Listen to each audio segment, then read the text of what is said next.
Ìbà fọlọ́dùmarè lónìí, ẹ jẹ́ kí n máa sọ wípé ẹ kú ọjọ́ ìsinmi aláyọ̀ ló máa jẹ́ fún gbogbo wa. Èmi ọmọ yín náà ni, orúkọ mi ò yí padà. Ẹ̀rígbèmí tí gbogbo ayé mọ̀ sí bàbá àròpọ̀ ire. Èmi á máa sọ pé àròpọ̀ ire nínú ayé wa, lórí ọmọ, lórí ẹbí wa, lórí iṣẹ́ wa, ní gbogbo ibikíbi tí a bá lọ sí. Bẹ́ bá ṣe ń wọlé, kí ẹ máa fi nǹkan kan sẹ́gbẹ̀ẹ́, kẹ́ ẹ máa fi rẹ òǹgbẹ. Àwa bàbá gidi, bàbá dáadáa. Mo kí wa wípé a kú àyájọ́ ọjọ́ bàbá ní gbogbo àgbáńlá ayé lónìí. Àwọn kan tiẹ̀ wọ́n sọ pé bàbá ní wúrà iye, àbí bàbá ní dígí kìnnìkan ìgbàkàwò kan. Mo tiẹ̀ ráwọn bàbá àti ìyá tí wọ́n ti da ìjà kalẹ̀ láàrin àwọn àti ara wọn pé yọ́ bàbá ló dáa jù, ìyá ló dáa jù. Bóyá bó wá ṣe rí lọ́dọ̀dẹ̀ tiyín, ẹ jẹ́ kí a fi hàn fún ara wa. Ṣùgbọ́n ohun tí mo mọ̀ ni wípé àti bàbá àti ìyá tí wọ́n bá parapọ̀, tí wọ́n bá tọ́jú ọmọ, ó máa ń dáa lọ́pọ̀lọpọ̀. Ó máa ń dáa lọ́pọ̀lọpọ̀. Lágbára lọ́wọ́ Olódùmarè, ìbànújẹ́ ayé ó kéré pọ̀ kò ní kángun sí ìdílé wa. Ẹ̀yin bàbá dáadáa ni mò ń kí o. Bàbá tó tọ́jú ọmọ, bàbá tí ó wọlé lásìkò, bàbá tí ó lo gbogbo ipá àti agbára rẹ̀ láti sọ wípé àwọn ọmọ mi wọn ò lọ sílé ìwé, àwọn ọmọ mi wọn ò ní yá dàdàǹgbara sádùúgbò, àwọn ọmọ mi wọn ò ní yọmọ bélé àlè. Ẹ̀yin ni mò ń kí o pé ẹ kú iṣẹ́. Nígbà tí ìyá bá gbé oyún sínú, bàbá máa ń gbé ọmọ sí ọpọlọ ni. Á gbé ọmọ yẹn sí ọpọlọ. Ẹ dẹ̀ mọ̀ pé tá a bá gbé sọ́pọlọ, ó lágbára ju nǹkan tá a gbé sínú lọ. So tá a bá ní ká analyze ọ̀rọ̀ bàbá lágbàáyé, mo ń kí àwọn bàbá dáadáa. Mi ò kí àwọn bàbá tí wọn kì í ṣe bàbá. Àwọn bàbá tí wọ́n máa fi ń ṣépè fún bàbá, Ọlọ́run á wọnú yín. Àwọn bàbá tó jẹ́ wípé nígbà tí wọ́n bá ti fẹ́ wọlé, wọ́n rà wọlé gọ́lọ́, wọ́n ti mú nǹkan yó kẹ́ri. Béèrè lọ́wọ́ ara rẹ, ọmọ tó wá ń sọ pé o fẹ́ ṣépè fún yẹn, ǹjẹ́ tó bá ṣépè fún ọmọ yẹn, ṣé èpè yẹn lè mú un? Béèrè lọ́wọ́ ara rẹ, yóò máa rókì lọ́kàn rẹ. Bẹ́ẹ̀ ni ẹ̀yin ni mò ń bá wí sà. Ẹ má pa fídíò yẹn, ẹ share ẹ̀. Tó o bá pa á, nítorí pé o mọ̀ pé adé ọ̀rọ̀ yẹn ṣí mọ́ ọ lórí. Bẹ́ẹ̀ ni ẹ̀yin ni ẹ share ẹ̀ fún bàbá yẹn, bàbá ọ̀rẹ́ yín yẹn, tó jẹ́ wípé nígbà tọmọ yẹn dàgbà tán, ṣé bóun ló ń bí, ẹbí kìnnìkan gbà tó di dókítà tó ń gbàgbé òun. Bàbá ṣe ò rántí níjọ́ tí wọ́n ń béèrè nǹkan kan lọ́wọ́ rẹ̀. Èpè ló fi dọ́mọ náà lò níjọ́ kìíní àná, ńgbà kan fẹ́ gbowó ilé ìwé, bóun ló ṣe sí. Ẹ jẹ́ kí n ṣe báyìí, ẹ jẹ́ kí n ju ìrùkẹ̀rẹ̀ fún bàbá yìí. Ẹ̀yin ẹ gba ìrùkẹ̀rẹ̀ yín. Nígbà tó fẹ́ sanwó ọmọ yẹn níjọ́ náà lọ́wọ́, mo rántí pé bàbá yẹn gangan pàápàá níṣẹ́ ló lọ gbáàrù. Mo ti rántí pé bàbá kan nígbà náà lọ́hùn ó lọ rugi nígbà tí owó oṣù ò tó. Òun gan fún ara ìlú lu kan kéré pẹ̀lú àti bẹ́ẹ̀ bẹ́ẹ̀ lọ. Ó ní kàkà kí ọmọ kó má lọ sílé ìwé tàbí kó má jẹun, tàbí kébi ó pàyàwó òun àtọmọ sùn. Ó ní láyé òun wá kàkà kú lọ gbaṣẹ́ ọlọ́dẹ. Mo ti rí bàbá tó gbébọn tó dìídì lọ pẹran nínú igbó fún ìyàwó rẹ̀ nítorí pé ó sọ pé ẹran ìgbẹ́ wù ú jẹ. Mo ní bàbá tó ń pàṣẹ fún ọmọ tí ó mọ fi ní bọ́tù. Èmi fún ara mi tí mo bá yín sọ̀rọ̀ yìí, mo ti gbé ọmú mi sí ẹnu ọmọ mi rí nígbà tí ìyá ẹ̀ tí ò sí láàráùndì, tí ò dẹ̀ sí, kò sówó ń gbà yẹn. Ìgbà náà wọ́n ń ra agolo kinní kan sí SMA àtijọ́ ni, ò kì í ṣe pẹ̀lú dání tẹ̀sẹ̀ mú nísìnyí. Nígbà tí ò sówó, a gbọ́mú sí lẹ́nu. Nígbà tó fà á, ó rò pé òun fa ọmú ni, ó padà sùn lọ. Àwọn bàbá gidi, ẹ gbà ìrùkẹ̀rẹ̀ yín rèé. Lágbára lọ́wọ́ Olódùmarè, ẹnu mi dàṣẹ lónìí. Èyí tí n bá wí lónìí, ó ti dàṣẹ, ó ti doró. Gbogbo ẹ̀yin bàbá dáadáa, ẹ jèrè ọmọ lágbára lọ́wọ́ Olódùmarè. Ikú ò ní ní yín pa báyìí, ikú kì í pẹ̀tà ní ojú ìran. Ìjì burúkú ò ní wọlé yín lágbára lọ́wọ́ Olódùmarè. Àkókò tí su ọmọ tó fún bàbá yìí láti jẹ. Ìwọ tó rà mí ṣe dáadáa tó dẹ̀ pin ni mò ń bá sọ̀rọ̀, tó fi ránṣẹ́ sẹ́nìkan, mo sọ̀rọ̀ gẹ́gẹ́ bí wòlíì Ọlọ́run, ẹni tí Ọlọ́run dóhun ẹ̀mọ̀ lónìí. Nítorí wípé ọjọ́ tí ire rẹ̀ bá dé, wọn ò ní sọ pé ẹ tilẹ̀kùn mọ́, nítorí pé nǹkan ẹ lè dé sí ní ìsinyìí. Ó ti yé yín, ẹ tilẹ̀kùn mọ́. Ẹ má jẹ́ ká mọ̀ pé ó fẹ́ ṣe nǹkan, nítorí náà àwọn tí ìfẹ́ gún ọ lábẹ́rẹ́ ikú. Àìsàn burúkú èyí tí ń dé bá bàbá lọ́jọ́ alẹ́ tí wọ́n sọ pé ẹ jẹ́ ká máa tọ́jú ẹ̀ bẹ́ẹ̀. Ẹ jẹ́ ká máa fowó, kíní yẹn títí dé àbí? Ẹ jẹ́ ká lọ ṣe operation yẹn again. Irú owó bẹ́ẹ̀ àwọn ọmọ rẹ ò ní nalé ọ lórí, ṣùgbọ́n irú owó bàbá dádì ẹ ní wá sí ẹ má bọ̀ UK, ọwọ́ ló kan no Yorùbá Èkìtì ní kẹ́ máa bọ̀ ń sìn nítorí pé ibẹ̀ ni mo ti fẹ́ ṣe birthday mi Òbùdù mo ti fẹ́ ṣe ìdímlí wọn já mo fẹ́ ṣe mo ti fẹ́ ṣe birthday mi báyìí wọ ká wá wí irú bàbá bẹ́ẹ̀ táwọn ọmọ mọ̀ pọ́nlé tí wọ́n mọ̀ òun ni ó máa jẹ́ lágbára lọ́wọ́ Olódùmarè. Mo kí bàbá ìyá mi Peter Olúwafúnminíyì ó dẹ̀ jẹ́ bàbá ni George, bàbá mi Peter Olúwafúnminíyì ìjì burúkú ní wọlé yín sà, bàbá dáadáa lẹ́yìn mo mọ̀ yín. Christ Redemption ìránṣẹ́ Ọlọ́run mo kí yín ẹ kú ọjọ́ Yago Yorùbá Action Group Ọbáfẹ́mi bàbá yìí nìyẹn bàbá Àmọ̀tẹ́kùn àwọn ní ká má sì fi bàbá sí Àmọ̀tẹ́kùn mo kí yín ẹ kú àyájọ́ ìbí agbára lọ́wọ́ Ọlọ́run yóò jẹ́ kó yẹ ṣe fún wa. Bákan náà mo kí ìyá mi Adéọlá làwà lágbára lọ́wọ́ Ọlọ́run ojú kò ní tì wá. Ẹ ṣé ní báyìí ẹ jẹ́ kí a lọ nísànsàn sí ohun tí a ní ṣe lónìí. Ẹ jẹ́ èmi nìkan kan ni mo wá sí òde ètò tòní. Comrade Quadri Ọláwálé ẹ kí àwọn aráalé níbẹ̀. Mo kí gbogbo àwọn tí wọ́n gbọ́ wá ń lé o wípé àlàáfíà Ọlọ́run ó mọ bá gbogbo wa o. Orúkọ tèmi ni Comrade Quadri Ọláwálé. Bàbá àròkọ rẹ mo kí lọ́pọ̀lọpọ̀ mo dẹ̀ tún kí gbogbo àwọn tó ń gbọ́ wọn á lé náà lẹ́ẹ̀kan sí àti àwa tá a jẹ́ bàbá torí báyìí mi náà ti di bàbá báyìí pé a kú ọdún òní Father's Day ọ̀pọ̀lọpọ̀ ẹ̀rẹ̀ láṣẹ láyé a ti ṣe Mother's Day a ti ṣe Children's Day Bàbá Day ló kù ni à ń ṣe lónìí. So ẹ̀yin tí ẹ bá jẹ́ ìyàwó wa ẹ pọ́n àwa náà lé o ẹ fún àwa náà ní nǹkan o torí gbogbo yín náà là á fún lẹ́bùn nígbà tẹ́ ẹ̀ ń ṣe Mother's Day fún àwa náà ní ẹ̀bùn o torí àwa náà ní òpómúléró tó di ilé mú Ọlọ́run ní fi ikú tó yá kíákíá kò ní fi pa gbogbo wa o ẹni gbogbo wa ó kù ẹ ṣé púpọ̀. Ẹ ṣeun mo rí nǹkan tí bàbá mi Àmọ̀tẹ́kùn kan bẹ̀ mo ti sẹ́ǹdì fún flag tí mo ní ó kéré gan so mi ò fẹ́ kékeré yẹn bí ńlá bíi ti Amẹ́ríkà ni mo fẹ́ fi sí mo fẹ́ kó wà lẹ́gbẹ̀ẹ́ bí eléyìí bákan náà so mi fẹ́ ṣe nìyẹn ẹ ṣé mo ti eléyìí tí wọ́n print fún mi like àtọ́ mo ná like $100 and something lórí yẹn kò dáa rárá so mo like kọ́lọ̀ tó ń fi sí kò ṣe so ẹ ṣé ní báyìí ohun bíi mélòó kan la fẹ́ gbéyẹ̀wò. Program tá a dẹ̀ ń ṣe yìí a ò ṣe láti bú ẹnikẹ́ni a ò ṣe ìyá mi Adéọlá làwà ẹ ò ní ṣubú dànù o ìyá dáadáa lẹ́yìn ẹ kì í ṣe ìyá àgbẹ̀wò dání gbogbo bàbá dáadáa ẹ ń wọlé síbí lónìí ẹ ṣé ẹ ò ní rí kú ọmọ yín hẹ o. Lónìí a ò ní pẹ́ ẹ kàn bá mi láìkí ẹ ní kẹ bá mi fi ránṣẹ́. À ń ṣe program this is the 3rd episode. Program yìí dẹ̀ ní í ṣe pọ̀ pẹ̀lú wípé ẹ̀yin náà lè dá sí ẹ lè béèrè link láti wọlé kẹ́ wọnú studio pẹ̀lú wa. Àwọn tí wọ́n bá articulate tí wọ́n dẹ̀ ní mindset pé kì í ṣọ̀rọ̀ ìpè ká búyàn kì dẹ̀ ń ṣe pé kẹ́nìkan sọ wípé o gbúdọ̀ respect èèyàn kan o ní lè sọ nǹkan tó yẹ kó sọ no and program tí a dẹ̀ ń sọ à ń sọ̀rọ̀ nípa the challenge to break the barriers. If I say challenge in breaking the barriers, what barrier is that? Barriers number 1, breaking down the barriers on empowering marginalized communities. Another one is inclusive Nigeria, like Yoruba land, breaking barriers, embarrassing diversity. You see? I mean, let me say, I want to embarrass diversity, but they should embrace it, right? And it means to breaking the barriers into the education sector, unlock every child.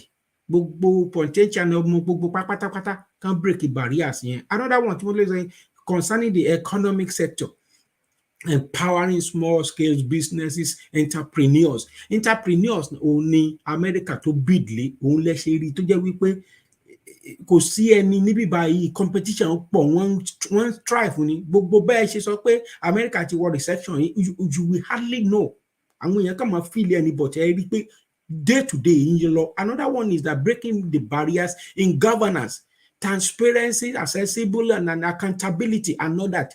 How can we break the barriers if we keep quiet, if we kept mute? How can the barriers be broken? With ọmọ yín tó jẹ́ Tinubu, will he be able to break those barriers if you guys kept mute? Àbí tẹ́ bá sọ pé ẹni tó wà lẹ́gbẹ̀ẹ́ ló Boko Haram ní ọmọ tó kú sí ó ń gbọ̀n rìrì ní kíní kan gbà kan wo kan. Can he be able to break the barriers of Yoruba land? Which is no, 100% capital no. So if we want to break the barriers, it is when you get closer to it. If you were not there, wọ́n á pín tiẹ̀ wọ́n ayé wọ́n á jẹ ẹ́ mọ́yé. Now òun ni Yorùbá bọ̀ tán fi sọ wípé ẹni tí ò bá ti sínlé ewúrẹ́ máa ń bí orúkọ ni. So òwe Yorùbá ó ní agbára púpọ̀ púpọ̀. Mo kí ìyá mi Olúbùnmi Abíọ́nà Matthew Gbémilékè ẹ káàbọ̀. Bákan náà ni mo kí Ayọ̀míkún Dáníjù ìjì òní wọlé yín sà. Bàbá dáadáa mo kí yín o. So those are the things, the areas and other things that I think, in my own opinion, that how do we break the barriers? But today, I want us to discuss on something that is very important.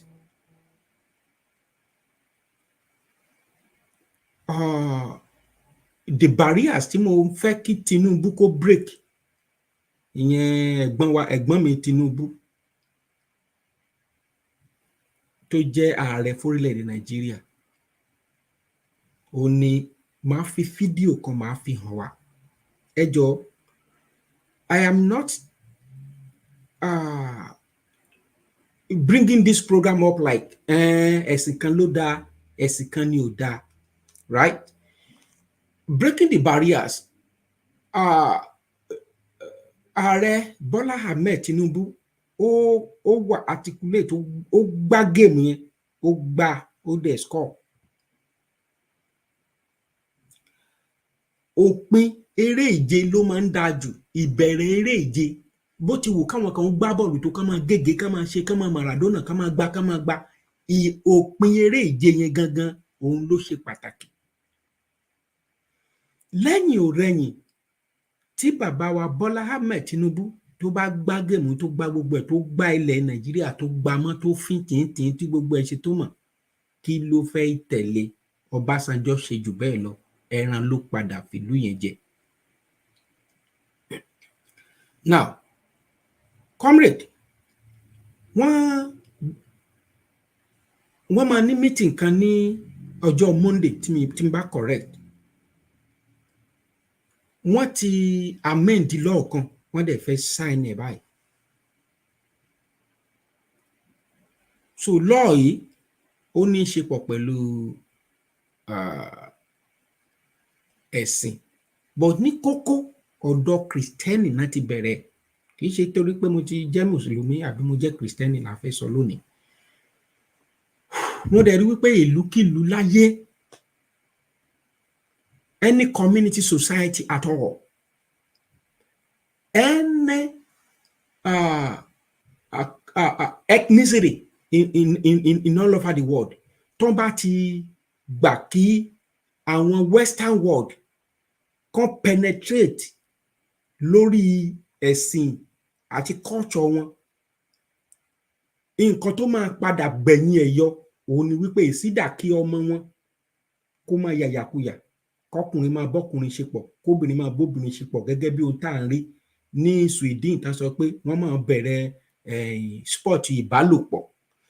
Ẹ rí wípé lẹ́nu ọjọ́ mẹ́ta yìí Canada sọ pé àwọn ń wá àwọn èèyàn kan wá ṣiṣẹ́. Nígbà kan UK ṣílẹ̀kùn ẹlẹ́ ẹ wá ṣiṣẹ́, kí ló fà á? Ìlú kan tiẹ̀ wà tó jẹ́ pé àwọn àgbàlagbà ló kù síbẹ̀, kò sọ́dọ̀ ń bẹ̀ mọ́, táwọn èèyàn bẹ̀ sí ń rọ́ lọ síbẹ̀. Kí náà fi wọ́n ń ṣe? Kò possible kẹ́ ẹ lọ jẹ gómìnà ń bẹ̀, kò possible. Àwọn ọmọ wọn ló sì máa jẹ president, náà máa ṣọ̀gá. If gan l'Amẹ́ríkà ibi tẹ́ bá dé, tẹ́ bá ti rí pé ibi tó jẹ́ ọ̀gá, àwọn ọmọ wọn ló máa wà ń bẹ̀, kò sọ́gbọ́n ẹ̀. Now, kò wá sí àwọn ọ̀dọ́ ní gbogbo àgbálá ayé, kò síbi tí ọ̀dọ́ lọ́wọ́lọ́wọ́ ìtàn ní human power ọ̀dọ́. Lẹ́nu ọjọ́ mẹ́ta yìí ṣe Rwanda, I think it's Rwanda, wọ́n pàṣẹ lọ́ọ̀ pé láyé àwa ò ní gbà kẹ́ ẹ bá tiwa jẹ́.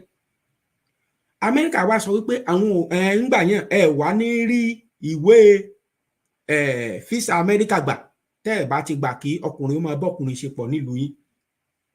Wọ́n penetrate sí gbogbo culture Africa láti lè demoralize ìwà tọkọpọlọ wa má ṣiṣẹ́ mọ́. Ẹ dẹ̀ rí wípé nínú ọ̀pọ̀lọpọ̀ ní ọmọ Yorùbá gan pàápàá tí mò ń sọ fún yín tán wà ń lo òyìnbó, àwọn bí ìgbà tá a bá sọ pé ọpọlọ tí wọ́n gan ò pé náà ni. Now ẹ wá listen sí òfin tí wọ́n ń ṣe lọ́wọ́ yìí. Fọ́nrán yẹn ò pọ̀ ṣùgbọ́n mo fẹ́ kàn listen sí. Ẹ wàá sọ bó ti rí lọ́dọ̀ yín.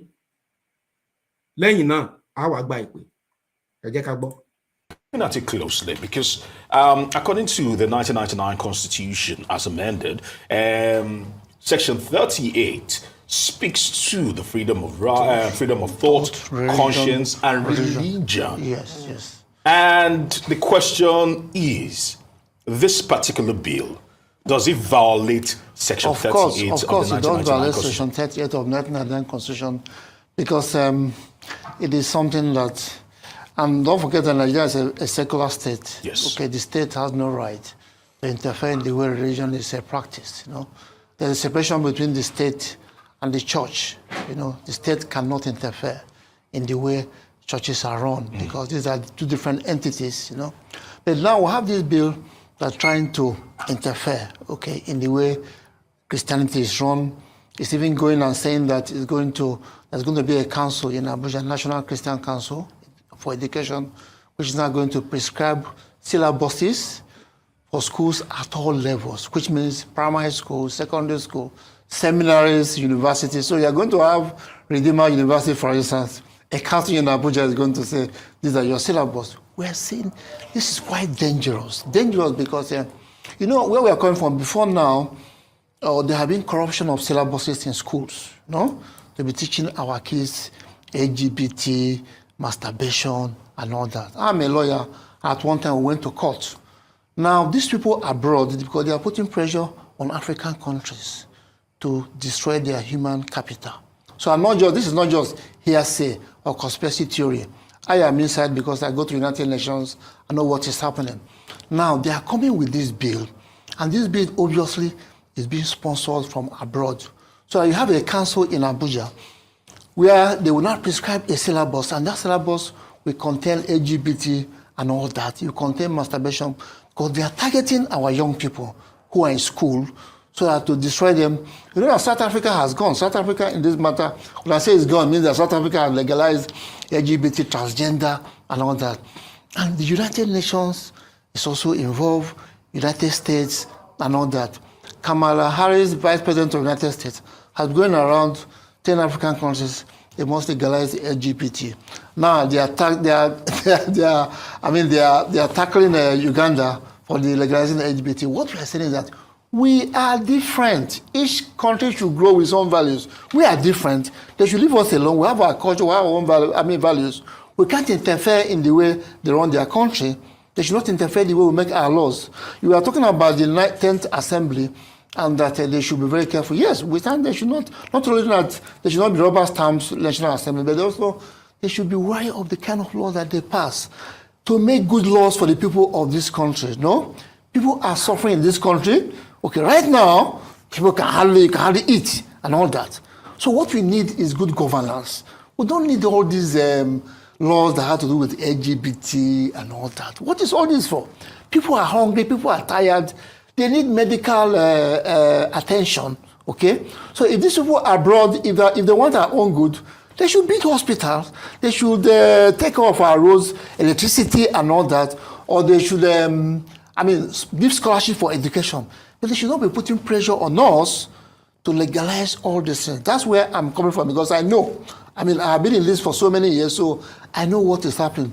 When you were in school, probably you had very good textbooks like Things Fall Apart, Macbeth. Now they have all changed them. Now what they are changing them is sex-related things, you know? They don't have cartoons for babies, children that are under 5 years. What is all this? Now this council is coming, and they are saying they are going to establish a council in Abuja that's going to recommend syllabuses. Christian denominations are different. I'm a Catholic. I'm not going to accept things that is not Catholic. You have Anglican Church, you have Redeemed, you have different churches. So how will a council in Abuja now recommend syllabuses to the seminaries and churches and schools of this people? It is a violation of human rights. As a lawyer, I'm saying that this is not acceptable, and that bill should be dismissed because it lacks merit. They are going to meet in Abuja next week. The people who are sponsoring the bill, they are going ahead because they had a Zoom meeting, and we told them, look, this bill is not acceptable because it's violation of people's rights, okay? Because I have a right to worship the way I like. You cannot tell me now, okay, start worshiping this way. Don't clap your hand, don't shout. No, it's my right. I know if I do anything against the law, arrest me and all that. But don't tell me how to worship, because this is practice that is central to every human being. The right to freedom of, like writer said, of conscience, freedom of religion, freedom, even privacy. Okay, so this is very, very sad, that because what it means that Nigeria is heading towards like China or the old Soviet Union, where religion or Christianity is undercover. I mean, you can practice it undercover because the state has encroached, and you're not seen to be worshiping the way you should worship. So we are saying that this is in bad faith, and democracy is about right of fellow people.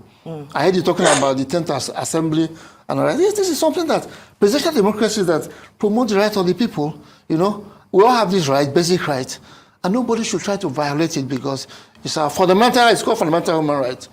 Right to freedom of worship, freedom of conscience, and all that. And we are in a secular state. The state has no right to prescribe the way you and I should worship. All right, then. So I would like to come in, Mr. Sonny. As a lawyer and a human rights activist, how would you characterize the potential impact of such a bill on the freedom of religion and the rights of Christian believers in Nigeria? And what specific provisions in the bill do you find particularly concerning or problematic from a legal and human rights perspective? Section 7 of the bill describes the functions of this council, and what it says that one of them is to regulate, to collect, to certify of religious instructors, which means pastors, priests, Catholic priests will be certified. You need to have a license in order to practice your religion, which means if you are holding a Christian crusade, say in Lagos, and you don't have a license from this council, they will shut it down. We are saying this is not proper. Okay, that section 7 talks about the functions of this council. Saying that they have to collect, certify, trained your pastors and your priests. Come on, this is not acceptable because you have your faith, you worship, you have your pastors, you train your pastors or your priests the way you want. The council in Abuja should not. That's why we are saying that this bill is being sponsored from abroad.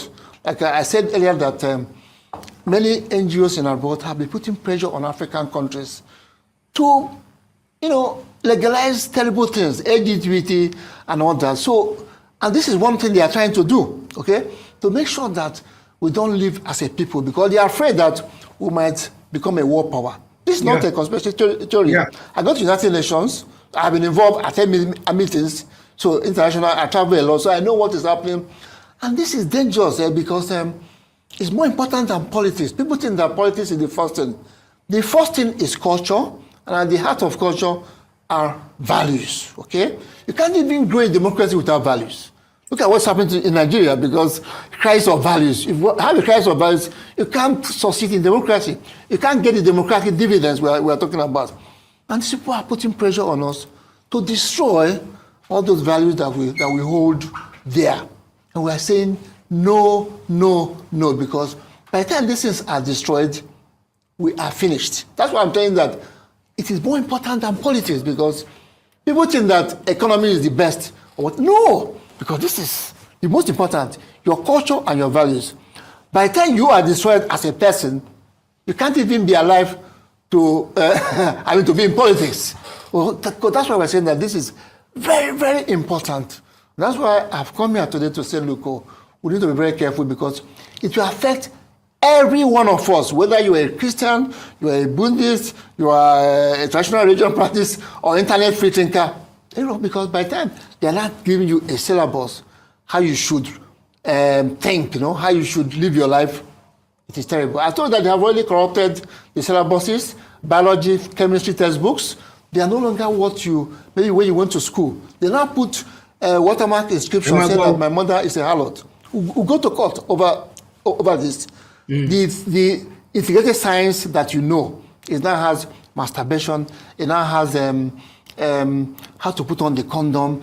Even mathematics, they now said, they want to supplement, they said 40 condom minus 2 condoms. Wait a minute. And these are just for our babies, boys and girls. Comrade,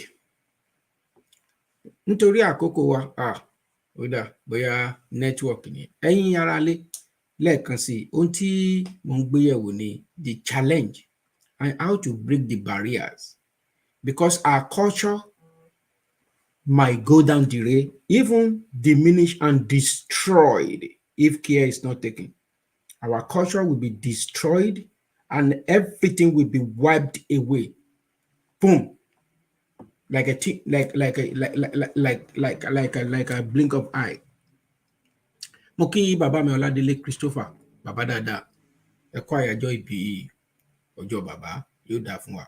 Now, what am I saying all this is that the challenge, I remember vividly, nígbà tí Goodluck Jonathan, nígbà tí ó wà lórí oyè, àwọn Western world nígbà yẹn ni mo jẹ́ kí Jonathan kórí ìjọba yẹn ṣe.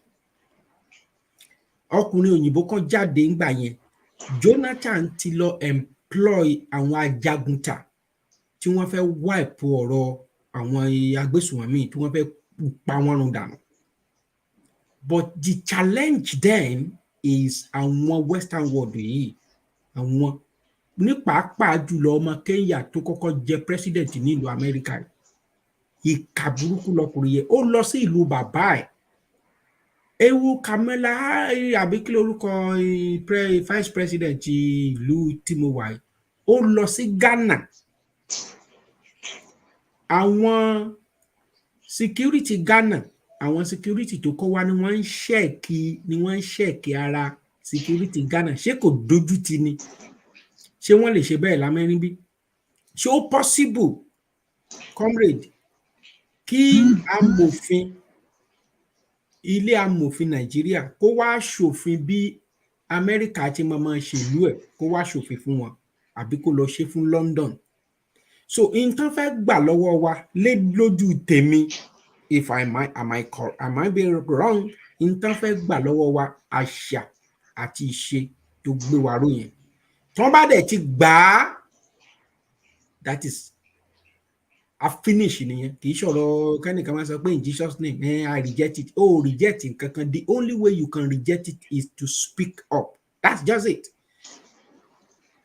Kí lẹ ṣe rí bíìlì yìí sí, comrade? Ẹ ṣé gan bàbá Rùkọ́rí. Mo kí gbogbo àwọn tí wọ́n gbọ́ wá lé lẹ́ẹ̀kan sí pé àwọn Ọlọ́run ní fi wálẹ̀. Àmín. Pẹ̀lú bíìlì àti gbogbo àlàyé tí ẹ fi hàn ní orí fọ́nrán lẹ́ẹ̀kan yẹn, àwọn ṣe mí láàánú wípé mi ò fi bẹ́ẹ̀ gbọ́ dáadáa torí sáfìsì ọ̀dọ̀ mi bí òjò ti bẹ̀rẹ̀. Ìgbìyànjú wa ń dààmú jẹ́ kí gbogbo ẹ̀ máa wéèfù lọ́wájú wéèfù lọ sẹ́yìn. So mo kàn ra gbọ́ fẹ́rẹ́fẹ́, ṣùgbọ́n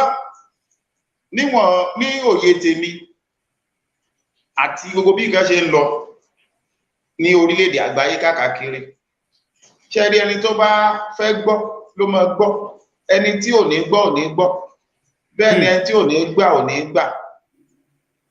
Ṣùgbọ́n àwa tí Ọlọ́run bá ní kí oyè ẹ̀ yé níwọ̀nba, nítorí bí mo ṣe máa ń sọ, kì í ṣe pé àwa tá à ń ṣètò pé a lóye ju àwọn tó ń wò wá àbí tó ń gbọ́ wa lọ, náà a lóye jù wọ́n, ṣùgbọ́n a fẹ́ jẹ́ kí etí aráàlú àti àwa èèyàn káàkiri a fẹ́ kí etí wá di sí tó ń ṣẹlẹ̀ ní gbogbo àgbáyé. Òun la fi ń ṣe ètò ní ọ̀pọ̀lọpọ̀ ìgbà. mo ti ṣe àwọn program kan tí ẹ̀yin náà dẹ̀ mọ̀ àtàwọn tó bá follow wa lórí page mo ti ṣe ní ọ̀nà mẹ́ta mo sọ̀rọ̀ nípa mo ní nǹkan mẹ́ta ló ń da gbogbo àgbáyé láàmú mo wá bèsì ẹ̀ lórí Nàìjíríà pé nǹkan mẹ́ta ló ń da Nàìjíríà láàmú. Nǹkan àkọ́kọ́ ó ní ethnicity group tí a mọ̀ sí tribalism ẹlẹ́yàmẹ̀yà lórílẹ̀‐èdè Nàìjíríà àkọ́kọ́ nìyẹn. Ẹlẹ́ẹ̀kejì ó ní religion ẹ̀sìn tí ẹ̀sìn dálẹ̀ ní all over the world ká tó wá sọ ti Nàìjíríà wá ń bí. Níbi tẹ́ ẹ bá dé ní comrade ẹ̀sìn wo lọ́lọ́run ń ṣe? bí o lè sọ pé a lè sọ pé ẹ̀sìn báyìí lọ́lọ́run ń ṣe nítorí Ọlọ́run ọba ò sọ pé ẹ̀sìn báyìí lòun ń ṣe. Ọlọ́run kàn rán àwọn òjíṣẹ́ ìwá ni bí ìgbàgbọ́ Kìrìsìtẹ́nì Ọlọ́run rán Ábúráhámù wá Mùsùlùmí gbàgbọ́ wípé Ábúráhámù ni bàbá ìgbàgbọ́ Kìrìsìtẹ́nì náà bí ní wípé Ábúráhámù náà ni bàbá ìgbàgbọ́. Ó ṣe wá dogun dọ̀tẹ̀. Ábúráhámù dẹ̀ ní ìdílé lóríṣiríṣi ṣùgbọ́n àwọn ìdílé méjì ni Ọlọ́run sàlẹ́sà nínú ìdílé Ábúráhámù ìdílé Ágáì àti ìdílé Sérà àbí bẹ́ẹ̀ kọ́? Bẹ́ẹ̀ni. So ó ní èmi yóò sọ Isaac Isaac èmi yóò sọ di orílẹ̀-èdè ńlá èmi yóò sì sọ Ismail tí a mọ̀ sí Ismail èmi yóò sọ di orílẹ̀-èdè ńlá. Ọlọ́run fulfill promise ẹ̀ lórí àwọn ìdílé méjèèjì ẹ rí pé ìdílé Isaac ní Kìrìsìtẹ́nì ti yá lọ ìdílé Ismail tá a mọ̀ sí Ismail ní Mùsùlùmí ti yá lọ. So àwa méjèèjì bílífù pé Ọlọ́run ló rán Ábúráhámù níṣẹ́ tí a sì mọ̀ bẹ́ẹ̀ ṣùgbọ́n yàtọ̀ sí ẹ̀sìn tí Ábúráhámù sìn àti eléyìí tí Ismail sìn àti eléyìí tí Isaac sìn a rí bí ẹ̀sìn tún pọ̀ lóríṣiríṣi a rí Buddhism a rí Judaism a rí gbogbo ẹ̀sìn pọ̀ lóríṣiríṣi ní gbogbo orílẹ̀-èdè àgbáyé tó jẹ́ pé eléyìí tí ó bá wu oníkálukú ló máa ṣe nínú àwọn ẹ̀sìn kí má wàá yà lọ sílẹ̀ yẹn too much. Nǹkan mẹ́ta yẹn mo dárúkọ ẹ̀sìn problem àkọ́kọ́ lórílẹ̀-èdè Nàìjíríà àti lórílẹ̀-èdè àgbáyé. Ẹlẹ́kejì ó ní ẹlẹ́yàmẹ̀yà kò sí ìlú tí ò sí ẹlẹ́yàmẹ̀yà ní gbogbo orílẹ̀-èdè àgbáyé tó fi dé orílẹ̀-èdè Nàìjíríà. Ẹlẹ́kẹta ó ní bàbá wọn tí a mọ̀ sí Western world. Àwọn wo ni Western world? Bàbá Western world ní Amẹ́ríkà ìyàwó ẹ̀ ní Britain ìyàwó kejì ní France ìyàwó kẹta ní Germany. Èmi rò pé ibi tẹ́ ẹ bá dé yẹn ẹni tó yẹ kó jẹ́ bàbá gan ní Britain àwọn gan náà lọ káàkiri àwọn gan ló wá sílùú yìí tán wá po nílẹ̀ rùn. Ṣùgbọ́n ẹni tó mọ ipò lò tó mọ agbára lò tó dẹ̀ mọ ìjọba ṣe ti gbà mọ́ Britain lọ́wọ́ ó ti gbà mọ́ Britain lọ́wọ́ so a rí pé Amẹ́ríkà ni bàbá báyìí nítorí kò sí nǹkan tí Britain gẹ́mọ̀ ẹ̀ ṣe àwọn àti Amẹ́ríkà àkọ́kọ́ jọ jókòó wọ́n á béèrè lọ́wọ́ ara wọn báwo ni ká ṣe ṣe ìdí nìyẹn tá a fi rí NATO not threatening organization tí a mọ̀ sí NATO ìdí nìyẹn tó fi wà so a rí pé Western world àwọn ni wọ́n dominate gbogbo network.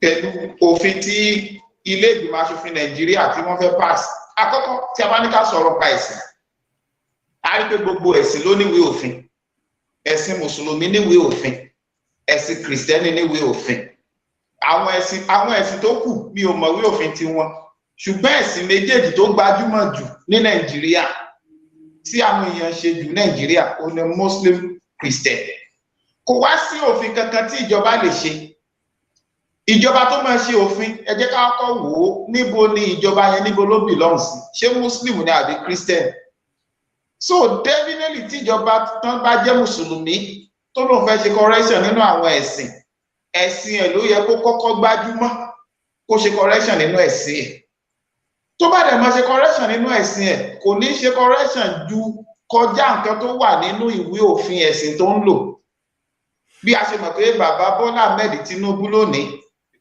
Mùsùlùmí ni igbákejì ẹ̀ Kasim Shettima Mùsùlùmí ni gbogbo òfin tó bá máa ṣe nínú ẹ̀sìn tí ò bá ti sí nínú ẹ̀sìn àwọn fúnra wọn kọ́kọ́ máa jẹ gba òfin wípé wọ́n fi nǹkan tí ò sí nínú ẹ̀sìn wọ́n fi kún ẹ̀sìn ó yẹ kí wọ́n kọ́kọ́ sanction ẹ̀ ìdí nìyẹn tá a fi ní bọ́ọ̀dù kan tí a ń pè ní líìgì mọ́mànáfà. Àwọn bọ́ọ̀dù líìgì mọ́mànáfà ni wọ́n ní right láti checkmate ẹni tó bá fẹ́ kọjá àyè ẹ̀ nínú òfin. Ẹ dúró náà, comrade, ó dùn mí pé ẹ ò gbọ́ dialogue conversation fídíò yẹn dáadáa. Mo ti ṣàlàyé pé mi ò gbọ́ dáadáa. Mo ti ṣàlàyé. Ẹ jẹ́ kí n bí tẹ́ ẹ sọ̀rọ̀ dé yẹn ẹ gbọ́ dáadáa. Mo ní challenge pé program yìí tá à ń ṣe yìí,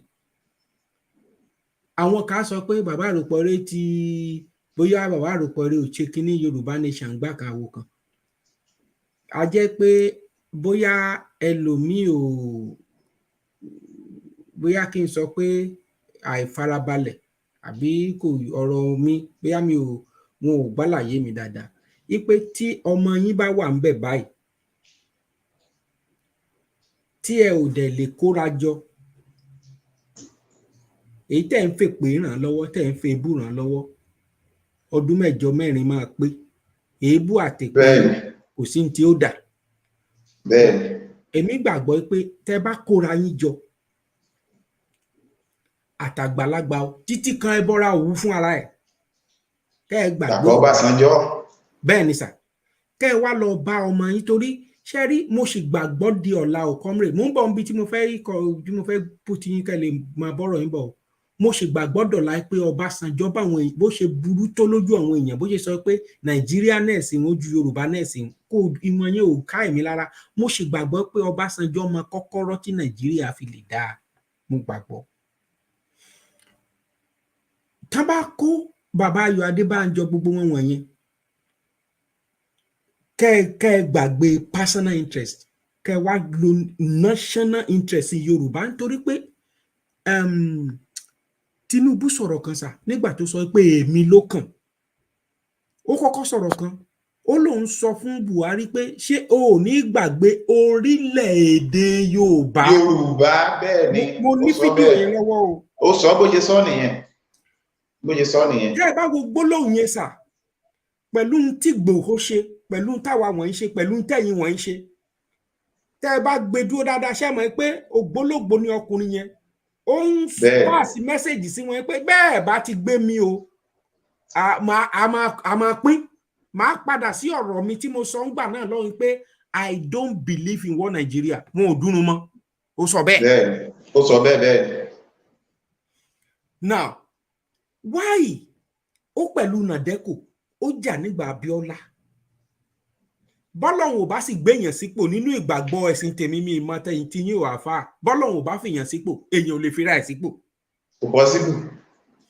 Bọ́lọ́hun bá wá gbé síbẹ̀ sà, ṣé àkókò ló yẹ kí wọ́n mọ ọba jà ni àbá àkókò ni pé ẹ máa bọ̀ in tá a sọ ibi tá a bá wàhálà dé, tó o bá kú òun bẹ̀ lọ́dún 4 tàbí tọ́lọ́run bá dẹ̀mí ẹ̀ sí fọ́dún 8 kí láà tún ṣẹlẹ̀, àbí ṣé ìbéèrè kan tó rẹ̀ ká bẹ̀ lọ́wọ́ ẹ̀. And that is the reason why we bring up this program, challenge and breaking the barriers for Tinubu, ọmọ wa, bàbá wa, ẹ̀gbọ́n wa, àbúrò yín. Anybody lè lọ́kàn lọ sọ orúkọ bàbá àròpọ̀ ló ṣe gbọ́. Èmi mo wá sínú ẹ̀ ṣe bí mo wá lé. Èmi omi ìtọ́jú mi rí. Mo já wálé kó tó di pé wọ́n sọ àyìn Buhari ṣáà wà ń bẹ̀. Bẹ́ẹ̀ni, ẹ wálé ẹ̀ẹ́dẹ̀ ló bí oṣù kan. So mo dẹ̀ rìn kiri, mo gọ̀kadà, bàbá ilé jẹ́rìí sí, mo gọ̀kadà, mo wọnú gbó, mo ṣe. So kì í ṣe pé bóyá mo lóògùn àbí àyà níní ló tó bẹ́ẹ̀ àbí mo gbọ́n ju àwọn tí wọ́n ń gbé rárá. Èmi náà fẹ́ lọ fíìlì péènì nǹkan tó ń ṣẹlẹ̀ ńlẹ̀ ni. Kì í ṣe pé kẹ́nìkan máa purọ́ orí Zoom kọ́lá ti máa ja ìjà yìí. Zoom ò lè gbé. Wọ́n wá mítì kọ́lá àmú sọ fáwọn èèyàn wa ká ṣe lórí online, ká sọ pé à ń ṣe kiri kankan ní ìlú kan lóò ti declare àwèrè kan lórí online tẹ́ ẹ̀ mọ̀ ibi tó ń gbé ẹ̀ ń tẹ́ra yín jẹ. Mo lọ́bẹ̀ fake kò ń gbowó yín wọ́n fi ń jẹ àròsọ ni. Bọ̀ nítorí nemesis, nítorí ọjọ́ kan máa ń dọjọ́ kan téèyàn á dàgbà tí àtúbọ̀tán máa ké. Èmi mọ̀ pé nǹkan kan wà bẹ́ẹ̀ tí wọ́n pè nemesis, èmi ò ń ṣerú ẹ̀. Now, mo wá ní bíìlì tí ara challenge tọmọ yín Tinubu nílé léyìí, wọ́n ti kọ bíìlì yẹn nígbà tí Buhari wà ń bẹ̀ sà, wọ́n á fẹ́ sign ẹ̀. òun lọkùnrin yìí wá sọ, lọ́ọ̀yà ni wá sọ pé wọ́n kọ́ nìkan pé òkè o wọ́n máa regulate bó ṣe yẹ kẹ́ ẹ máa jọ́sìn, bó ṣe yẹ kẹ́ ẹ máa kírun, bó ṣe yẹ kẹ́ ẹ máa gbàdúrà. wọ́n gbé committee kan kalẹ̀, wọ́n wá máa kọ́ àwọn ènìyàn, kì í ṣe based on Quran or Bible mọ́, wọ́n máa kọ́ wọn. Now wọ́n dẹ̀ ní àwọn western world ìkà yìí ló ń sponsor bíìlì yẹ, nítorí pé Jonathan ti sign ẹ̀ pé wọn ò gbọ́dọ̀ ṣe lọ́kọlọ́kọ ní ìlú Nàìjíríà gbà yẹn. Ìdí tí wọ́n fi takò tó ń gbógun tì ń gbà yẹn nìyẹn, tó ń fi bà ìjọba ẹ̀ jẹ́. So wọ́n wá gbé bíìlì yẹn padà pé wọ́n wá lọ gba National Assembly báyìí.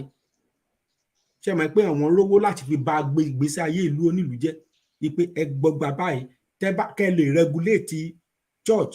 Kí ló dẹ̀ fà? Wọ́n ní àwọn kan radical bọ́n ṣe ń preach, bọ́n ṣe ń ṣe pé gbàkan kòkò bàbá ṣáṣù.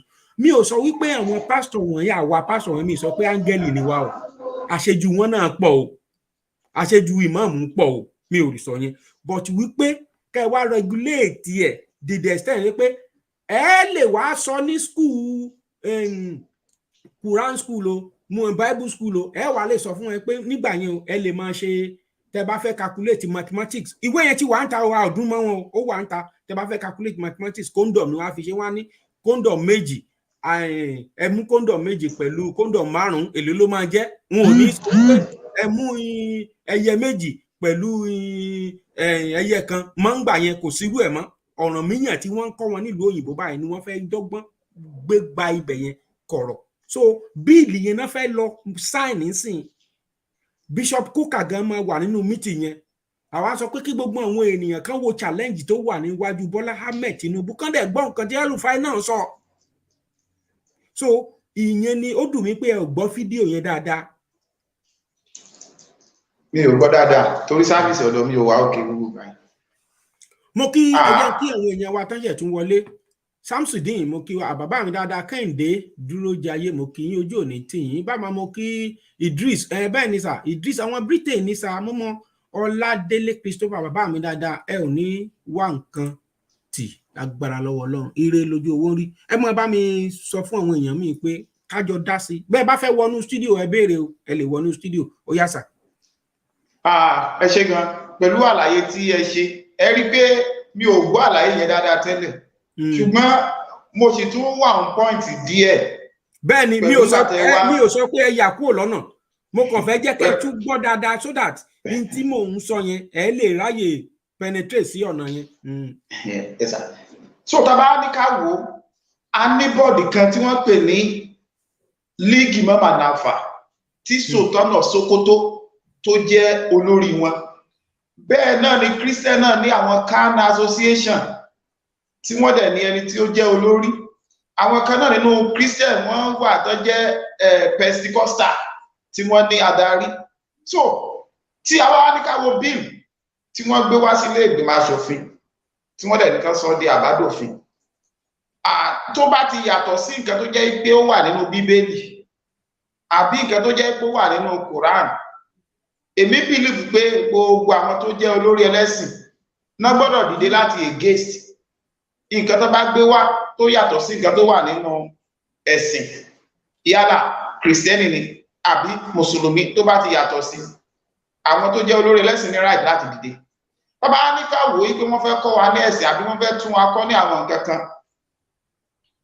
Tí a bá ní ká wò ó, àwọn tó fẹ́ pass bill, ǹjẹ́ àwọn náà ń practice ẹ̀sìn yẹn to that extent tó fi mọ̀ yí pé kókó nǹkan tó wà nínú ẹ̀sìn wa lélẹ̀ àbẹ́lẹ̀ yóò sí lára ẹ̀sìn wa. Nítorí Bíbélì náà jẹ́ kó yé wa yí pé ẹni tó bá fi kún ọ̀rọ̀ Olúwa, ó wà ní ṣáàtà kan ní méjì bá ṣe máa ń sọ, bẹ́ẹ̀ náà ni Kùránì náà gbé wá pé a ò gbọ́dọ̀ fi kún nǹkan tí Olúwa sọ àbí ká yọ kúrò. Bẹ́ẹ̀ náà ni Kùránì gbé wá, àdísì náà dẹ̀ fìdí ẹ̀ múlẹ̀. À ń pè kíní kan ní àdísì nínú Mùsùlùmí, ìyẹn ni ọ̀rọ̀ tí Prophet Muhammad sọ, Kùránì ni ọ̀rọ̀ Olúwa, bí Bíbélì náà ṣe jẹ́ ọ̀rọ̀ Olúwa. So kò sí nǹkan kan tí a ṣe fẹ́ tún regulate nínú ẹ̀sìn, yálà Mùsùlùmí àbí Kìrìsìtẹ́nì, ju àwọn nǹkan péréte kan. Nǹkan àkọ́kọ́ nínú ẹ̀sìn Mùsùlùmí tèmi believe pé tí ìjọba bá fẹ́ regulate, tí èmi fọwọ́ sí pé wọ́n lè regulate ẹ̀, òun ni microphone tí a máa ń lò ní ìgbà tí àwọn èèyàn bá sùn tán bá ń sùn àbí tí àwọn èèyàn bẹ́ẹ̀ ni ariwo tán máa pa yẹn tó jẹ́ pé ariwo yẹn máa disturb gbogbo èèyàn tó dẹ̀ jẹ́ pé ó wà nínú ẹ̀sìn wa nínú ẹ̀sìn mùsùlùmí wípé a ò ní ẹ̀tọ́ láti fi agbára mú ẹnìkan wọnú ẹ̀sìn àbí láti disturb ẹnìkan látàrí pé kó lè ṣe ẹ̀sìn wa.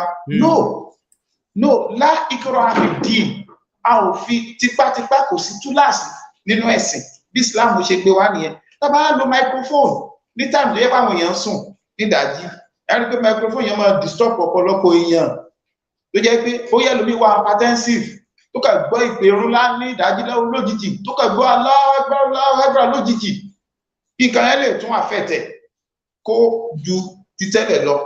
So tí a bá ní ká wo àárín yẹn tó bá checkmate àwọn mùsùlùmí ní aspect yẹn, which is good.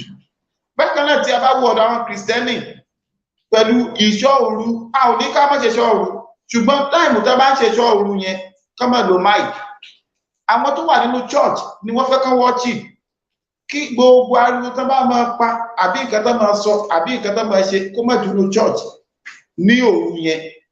Tó bá dẹ̀ di Sunday service, gbogbo nǹkan tó bá máa sọ àbí àlàyé tó máa ṣe kó má dúró church bí ó ṣe gbọ́dọ̀ dúró mosque tí mùsùlùmí bá ń worship. Tí mùsùlùmí bá ń worship, gbogbo nǹkan tó bá máa sọ àbáriwo tó máa pa àbí nǹkan tó máa ṣe kó má disturb others. Exactly. Tí òfin bá gbé yẹn wá tó pàṣẹ nílé ìgbìmọ̀ aṣòfin, which is correct, mo support yẹn. But tó bá ti ń yàtọ̀ sí yẹn, bóyá wọ́n tún gbé nǹkan míì wá o pé ibi bẹ́ẹ̀ ṣe ń jọ́sìn o, a ò fẹ́ o, tí ò dẹ̀ sí nínú nǹkan tí ó ti wà nínú ìlànà ètò ẹ̀sìn, yálà kìrìsìtẹ́nì ni àbí mùsùlùmí ni, tí ò sí nínú ẹ̀ tẹ́lẹ̀. Àwọn tí a pè ní Can Association àbí Pentecostal tán jí olórí wọn, àwọn ni wọ́n ní right láti dìde nítorí àwọn ni ìjọba máa bá ṣèpàdé lóòrèkóòrè. Bẹ́ẹ̀ náà ni àwọn tó jẹ́ líìgì mọ́mà náfà tí wọ́n jẹ́ olórí wa nínú ẹ̀sìn Islam, àwọn ni wọ́n ní right láti dìde nítorí pé àwọn náà ni ìjọba ń bá ṣèpàdé ní gbogbo ìgbà. Tó bá ti wá yàtọ̀ sí nǹkan tó wà nínú Bíbélì tí Bíbélì fẹsẹ̀ múlẹ̀ wípé ká ṣe nínú ẹ̀sìn, àti eléyìí tí Bíbélì takò wípé a ò gbọdọ̀ ṣe, àti nǹkan tó wà nínú Kùránì pé ká ṣe nínú ẹ̀sìn, àti eléyìí tí Kùránì takò wípé a ò gbọdọ̀ ṣe. Tí ìjọba bá ti fẹ́ introduce nǹkan méjèèjì wọ̀nyí, nǹkan tó yàtọ̀ sí ẹ̀sìn kìrìsìtẹ́nì àbí ẹ̀sìn mùsùlùmí, tí ò sí nínú ẹ̀sìn kìrìsìtẹ́nì, tí ò sí nínú ẹ̀sìn mùsùlùmí, tí ìjọba bá wá ọgbọ́n àlùmọ̀kọ́rọ́ láti introduce ẹ̀ sínú ẹ̀sìn, yálà láti fi lè pa ẹ̀sìn kan lára ni àbí láti pa ẹ̀sìn kejì lára, nítorí wípé oníkálukú ló free láti ṣe ẹ̀sìn tó bá wù ú, láì gbọdọ̀ fi tipátipá àbí ìjẹni nípa mú ẹnìkan láti ṣe ẹ̀sìn. No, ẹ̀sìn ò gbé wá bẹ́ẹ̀. Fún díẹ̀ yìí, ìjọba tó bá fẹ́ máa sọ wípé wọ́n fẹ́ gbé òfin kan wọlé, wọ́n gbọ́dọ̀ kọ́kọ́ kàn sí gbogbo àwọn olórí ẹ̀sìn, yálà mùsùlùmí ni àbí kìrìsìtẹ́nì, kí ló wà nínú ìwé òfin ẹ̀sìn yìí? Ǹjẹ́ lè wà nínú ìwé òfin ẹ̀sìn yìí? Ǹjẹ́ lè wà ń bẹ̀? Ǹjẹ́ lè yóò sí ń bẹ̀? So in tí ò bá ti sí nínú ìwé òfin ẹ̀sìn, a ò gbọ́dọ̀ mú mọ́. Èmi ni mùsùlùmí ni, èmi ni kìrìsìtẹ́nì ni. Mo dẹ̀ ti sọ síwájú wípé àwọn wo ló fẹ́ pàṣẹ bíìlì yìí gan? Ǹjẹ́ àwọn tí wọ́n ń ṣe ẹ̀sìn yìí ni wọ́n fẹ́ pàṣẹ bíìlì tó máa affect ẹ̀sìn tí wọ́n ń sìn? Nítorí tí a bá ní ká wo bàbá Bọ́lá Ahmed Tinubu, ó lè má jẹ́ òun gangan ni ó gbé òfin yẹn wá, ká ti ṣe òfin yẹn kí bàbá Bọ́lá Ahmed Tinubu tó débẹ̀. Bẹ́ẹ̀ni, òun náà là ń sọ yìí, wọ́n ti kọ́, wọ́n ti amend ẹ̀. Ṣé rí nígbà tí Jonathan tó ti sign tí ò ti bọwọ́ lù wípé kí ọkọ lesbian àti gay. Ẹ wo Rwanda president, ó mú àwọn tọkọtaya tọkọtọkọ, kí má sọ pé tọkọtọkọ méjì, ó ní kán lọ tì wọ́n mọ́nú sẹ́ẹ̀lì tán bá ti wá lóyún o, kán mú wọn jáde. Pé ìjọ tán bá ti bára wọn sùn tán lóyún ọkùnrin méjèèjì, kán máa jáde nínú sẹ́ẹ̀lì. Now, Jonathan kò bọwọ́ lu ìwé yẹn ńgbà náà lọ́hùn tí ìlú àwọn olórí burúkú intimidate ẹ̀. Now, wọ́n wá lọ penetrate báyìí, wọ́n lọ gba National Assembly. Ṣé mọ̀ wípé owó corruption ti ba ayé ọ̀pọ̀lọpọ̀ àwọn èèyàn wọ̀nyí jẹ́. Àwọn aṣojú tó ń ṣojú tó jẹ́ pé ẹ̀yìn wọn ò ṣẹ̀yìn nínú ìgbìmọ̀ aṣòfin yìí.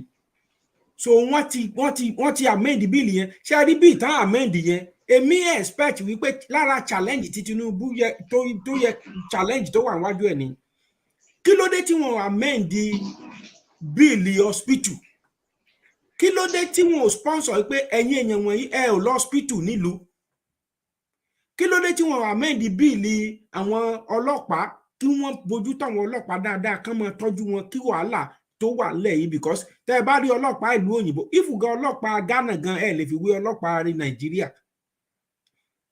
kí ló dé tẹ́ ẹ ò rí bíìlì ti iléèwé ẹ ò rí amend tó wá jẹ́ bíìlì ọ̀rọ̀ pé wọ́n ń ṣẹ̀sìn ẹ̀fẹ́ nítorí pé wọ́n fẹ́ wá bà culture wa jẹ́ ìyẹn gan ló ń ká èmi lára sà wọ́n fẹ́ fi ẹ̀sìn wọ́n fẹ́ fi destroy nǹkan tá a jẹ́ so that wọ́n á lè gbé ọ̀rọ̀ fakọfọkọ fàyàfàyà wọ̀nyí à ń masturbate à ń ṣe kán lè gbé wọlé sí orílẹ̀ Yorùbá kán lè destroy wa torí wọ́n ní pé culture wa strong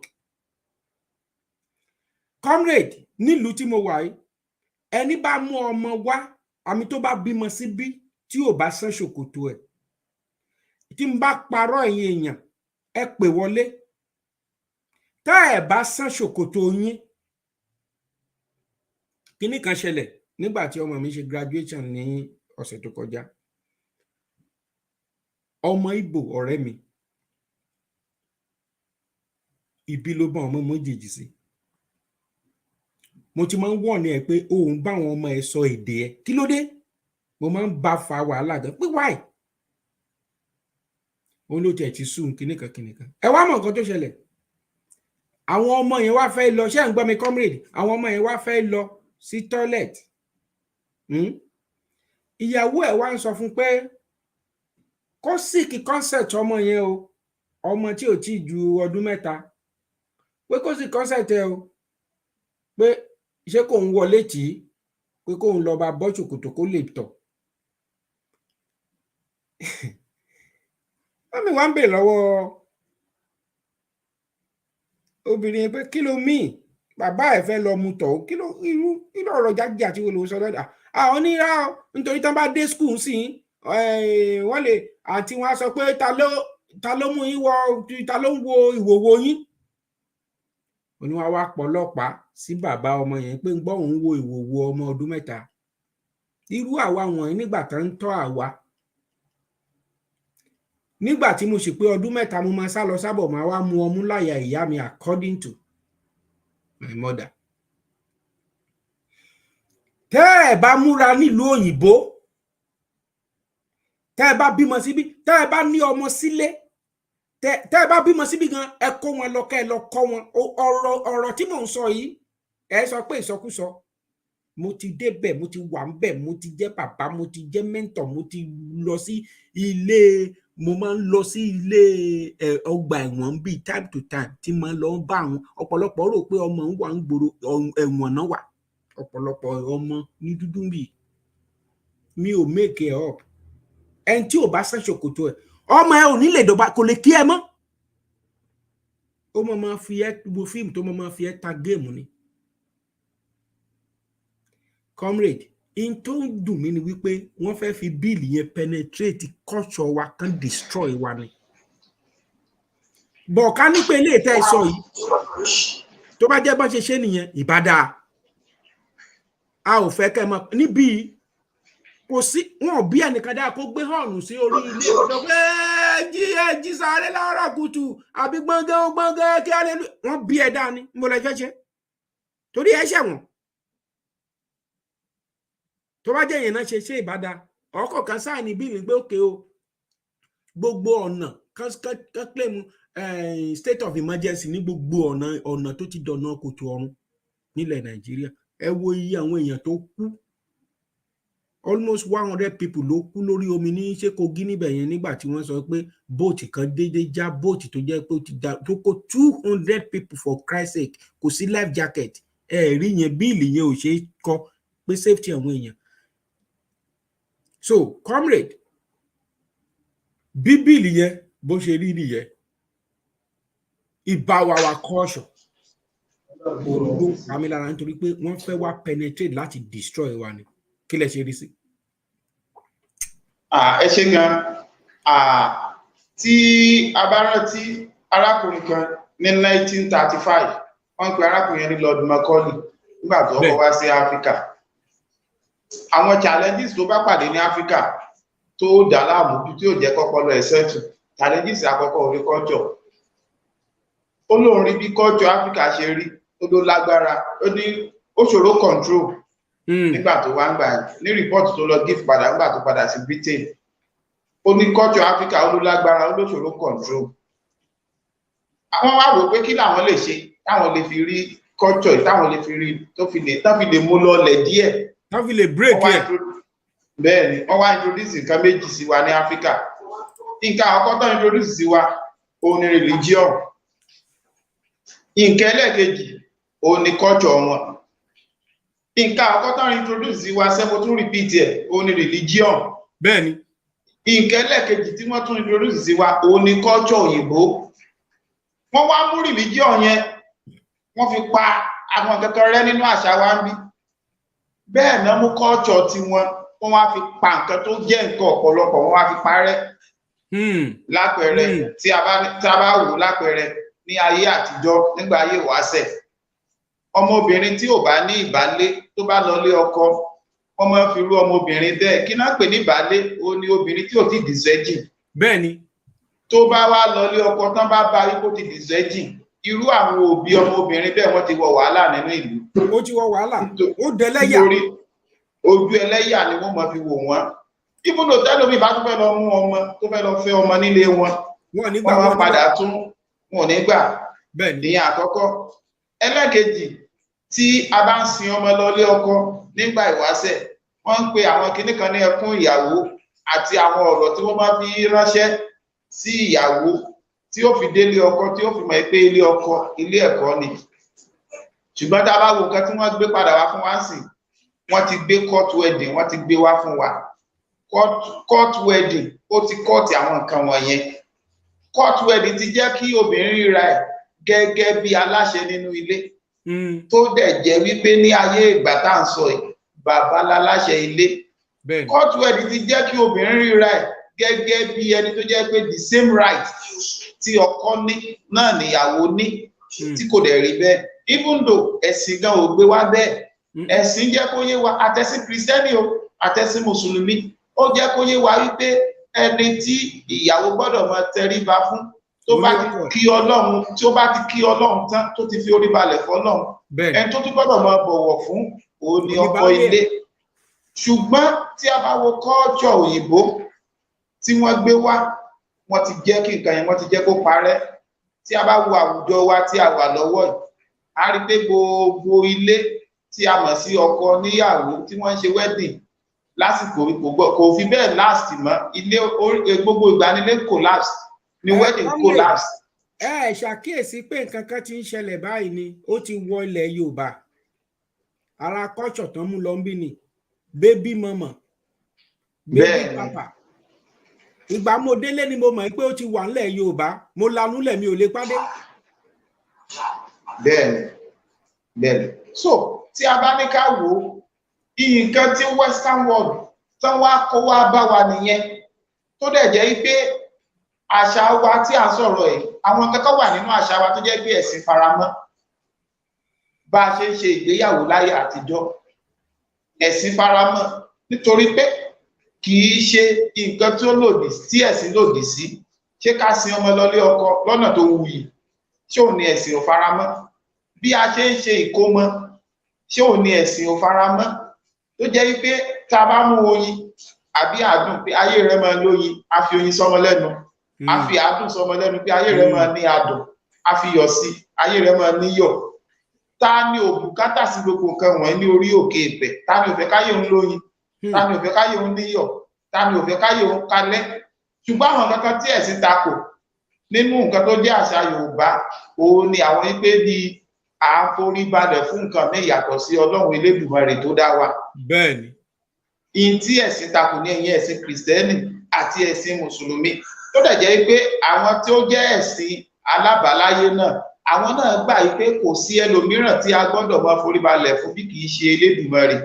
nítorí wọ́n máa ń sọ wípé orí ni a ò bá máa bọ àbá fi òrìṣà sílẹ̀ nítorí àwọn tó jẹ́ òrìṣà tí àwa Yorùbá tí a sì túmọ̀ lónìí àwọn tí orí ṣẹ̀dá ni a sọ di òrìṣà àwọn tí orí ṣẹ̀dá òun ni à ń pè ní òòṣà tó dẹ̀ jẹ́ pé àṣà òyìnbó ló jẹ́ ká máa pa àwọn nǹkan kan tó wà nínú èdè wa àṣà òyìnbó àti ìṣesí òyìnbó ló ń yí àwọn kinní yẹn mọ́ wa lọ́wọ́ díẹ̀ tí àwa fúnra wa tí a ò kọbi ara sí nítorí tí a bá wò ó lóde òní èèyàn mélòó ló gbọ́ ògidì Yorùbá nínú àwa ọmọ tí a wà ní ayé òde òní tí a bá kó 100 wa jọ hardly la máa fi rí èèyàn 3 tó lè sọ Yorùbá láì fi òyìnbó kún tó tún wá lè sọ ojúlówó Yorùbá bẹ́ẹ̀ èmi tí mo sọ̀rọ̀ ẹgbẹ́ mi ò lè ṣe tó tún wá lè sọ ojúlówó èdè Yorùbá àbí èdè abínibí ẹ̀ níbi tí wọ́n ti bí yálà Oǹdó ni yálà Èkìtì ni yálà Ìṣẹ̀kírì ni Ògùn ni Ọ̀yọ́ ni tó lè sọ ojúlówó àwọn èdè yẹn nítorí àwọn èdè yẹn ní bá a ṣe pé tó sì yàtọ̀ síra díẹ̀díẹ̀ nǹkan tí Lord Macaulay tó wá kọ́kọ́ bàjẹ́ mọ́ wa lọ́wọ́ nìyẹn nǹkan kejì tí wọ́n introduce ẹ̀sìn ṣe rí ẹ̀sìn kì í ṣe pé ẹ̀sìn ò dáa o èmi ni Kìrìsìtẹ́nì èmi ni Mùsùlùmí kì í ṣe pé kò dáa o ẹ̀sìn ni o ṣùgbọ́n àwa tá à ń practice ẹ̀ wọ́n ti bà àwa tá à ń practice ẹ̀sìn yẹn wọ́n ti bà wá jẹ́ àwa tí à ń practice Kìrìsìtẹ́nì àti Mùsùlùmí wọ́n ti bà wá jẹ́ ṣebí tá a bá wo Amẹ́ríkà dáadáa tí a bá wo president tó wà ń bẹ̀ lọ́wọ́lọ́wọ́ Joe Biden ṣebí Kìrìsìtẹ́nì Barack Obama ṣebí Kìrìsìtẹ́nì ló pera ẹ̀ Donald Trump ṣebí Kìrìsìtẹ́nì why tán ṣe wá allow gay why tán ṣe allow lesbian why tán allow homosexual nítorí pé kò sáàsì yẹn nínú Bíbélì tán láwọn gbàgbọ́ ọdún ẹ̀ Bíbélì tako bẹ́ẹ̀ ni kò sínú Bíbélì so why tí wọ́n allow àwọn nǹkan wọ̀nyí tí a bá dẹ̀ wo ayé Sódómà Gòmórà nǹkan tí Ọlọ́run fi pa wọ́n rẹ́ ni wípé ọkùnrin sọ́kùnrin wọ́n ń bára wọn láṣepọ̀ àbí bẹ́ẹ̀ kọ́ ló ti wà ní Bíbélì ni bó ti wà ń bẹ̀ ni tí Ọlọ́run ṣe pa Sódómà Gòmórà tó ṣe pa wọ́n rẹ́ so níwọ̀n ìgbà tí a bá ti ń introduce àwọn nǹkan tí ò sí nínú ẹ̀sìn tá à ń introduce ẹ̀ sí àwọn ènìyàn láti lè jẹ́ kí àwọn èèyàn gbé ìgbé ayé gbádùn àbí káwọn èèyàn lè tẹ́ra wọn lọ́rùn lórí nǹkan tó fẹ́ ṣe kán lè wà convenient bí ẹ ṣe sọ́lẹ̀ kan ẹni bàbá fẹ́ mọ́mọ́ ìwọ toilet ìyá wa sọ pé kọ́mọ síkì òpin ó ní kí ọkọ síkì òpin ní ọmọ ọdún 7 bẹ́ẹ̀ni kó tó wọlé tì nínú tọ́ílẹ̀tì. mi ò make it up sir mi ò make it up. ṣé ẹ rí pé rándanràndan nìyẹn ni tó lè jẹ́ pé tí ẹ bá wo àwọn tó sọ̀rọ̀ yìí ìlú wọn ni wọ́n bí wọn sí o kì í ṣe ṣókè òkun náà bí wọn sí ni ìyẹn bàbá àti ìyá ọmọ yẹn ṣókè òkun náà bí wọn sí ni. ọmọ àtàkọ́tà dìde òkun wo nìyẹn ibi làwọn bá wọn ọmọ sí àwọn wá dìre nsìn wọ́n ti sọ ohun tán jẹ́ láyé wọn nù báyìí. so tí a bá ní ká wò ó ṣe rí ẹlòmíì tí wọ́n bá bára wọn ní ipò tó jẹ́ pé wọ́n rò pé àwọn ò lè débẹ̀ ní nǹkan bí ọdún 5 mẹ́wàá bí wọ́n á ṣe lo ipò yẹn wọ́n á lò nílò wípé ẹlòmíì tó bá tún bọ̀ wọn ò ní fẹ́ kó láǹfààní láti débi ipò yẹn. comrade ká tó gba ìpè ẹ̀yin èèyàn wa tí ẹ̀ ń gbọ́ wa káàkiri gbogbo àgbáńlá ayé lẹ́ẹ̀kan sí orúkọ tèmi ni bàbá àròpọ̀rí èmi máa sọ pé àyè kúrò ibi nínú ilé wa nínú ayé wa lágbára lọ́wọ́ Ọlọ́run ẹni tèmi pẹ̀lú wọn ti ń fẹ̀rọ̀ jomi tó rọrọ̀ látẹ̀ bí wákàtí kan síbi tí a wà nítorí pé ó kù bí 20 ìṣẹ́jú kí a kó lórí ètò yìí lónìí ní comrade Quadri Ọláwálé ajàfẹ́tọ̀ọ́ ọmọ ènìyàn náà làwọn náà gẹ́gẹ́ bí èmi náà ṣe jẹ́ ajá fún ẹ̀tọ́ ọmọnìyàn ní agbára lọ́wọ́ Olódùmarè ẹ tẹ́tí sí ìkéde yìí ní ọ̀sẹ̀ tí ó ń bọ̀ èmi pẹ̀lú Dr. Aliu àti comrade Ọláwálé amájọ wà níbí báyìí ni àwọn yìí tí ẹ̀ ń bẹ̀rẹ̀ Dr. Aliu àlàáfíà ni wọ́n wà iṣẹ́ òun ló gbomi mu ẹ mọ̀ wípé bàbá dáadáa ó gbúdọ̀ wá oúnjẹ fún ìdílé rẹ̀ lẹ́ẹ̀kan sí mo kí gbogbo ẹ̀yin bàbá dáadáa bàbá gidi mo kí wọn yìí pé ẹ kú àyájọ́ ọjọ́ bàbá ní gbogbo àgbáńlá ayé mi tí ẹ mọye Mother's Day tó wà láyé ó ti pọ̀ jù ẹ̀yin ìyá wọn ẹ lójú kòkòrò gan o má jẹ́ ń bú yín lónìí tẹ́ ẹ bá dẹ̀ fi nǹkan ránṣẹ́ sí mi ìyá mi Adéọlá wà ìyá mi Olúbùnmi tẹ́ ẹ bá fi nǹkan Mother's Day mi ránṣẹ́ sí mi mi ò ní kí yín bàbá mi Dominic Adégbòye mo kí yín dáadáa bàbá dáadáa ni bàbá yẹn bàbá mi Dominic Adédoyin bàbá dáadáa ni ẹ̀yin kì í ṣe bàbá àgbẹ̀wò dání. Bákan náà ní agbára lọ́wọ́ Olódùmarè, ẹni tí gbogbo agbára ń bẹ ní ọwọ́ rẹ̀, Àtùpà Ire Charity Foundation máa gbéra sọ ní ilẹ̀ Yorùbá. Èmi tí ń bá tọ́lọ̀ ń bá fún mi lórí ọ̀fẹ́ tí mo ní dáadáa, tí mo ní ju bí mo ṣe ní tí mo ń ṣe yìí, mo gbàgbọ́ pé ìwà onífoníwàálẹ̀ máa tún ṣe sí ni. Tí a bá wá rí ẹni tí ó ní ẹ̀bùn, qualification àkọ́kọ́ tá a fi ń wo Àtùpà Ire, tá a fi ń lọ káàkiri lọ ṣàánú, a sanwó iléèwé, arámọ tá à ń tọ́ lọ́wọ́, arámọ tá a ti ṣe surgery fún, arámọ tá a gbalé fún, arámọ tá a rẹ̀ lọ́ta fún, arámọ tá a ra wheelchair fún, arámọ tá a ra wojú fún, arámọ tá a san hospital bill àti bẹ́ẹ̀ bẹ́ẹ̀ lọ àti bẹ́ẹ̀ bẹ́ẹ̀ lọ. Gbogbo àwọn èèyàn tí wọ́n wà ń bẹ̀, mo kí wọn pé bàbá dáadáa àti ìyá dáadáa tó wà ń bẹ̀, ìjì kò ní wọlé gbogbo yín. Tá a bá wá rí ẹni tó ní ẹ̀bùn àkọ́kọ́ tá a máa fi ń wọ platform yẹn ni kéèyàn kó ní ìfẹ́ ọmọlàkejì ẹ̀ lọ́kàn. Tó bá ti níyẹn, o ti qualify láti darapọ̀ mọ́ wa. Kí là ń ṣe ń bẹ̀? Dàbí ẹbí ni. So àwa ń dìde, ẹni tó bá like kó máa ṣàánú fáwọn èèyàn, àwa dìde, àwa lọ káàkiri. A dẹ̀ ti register nílùú Amẹ́ríkà ń bí bákan náà. À ń bá ìjọba Amẹ́ríkà sọ̀rọ̀ lọ́wọ́ báyìí, torí pé ó yẹ ká máa gba àwọn òṣìṣẹ́, torí pé iṣẹ́ yẹn pọ̀, kì í ṣe nǹkan tí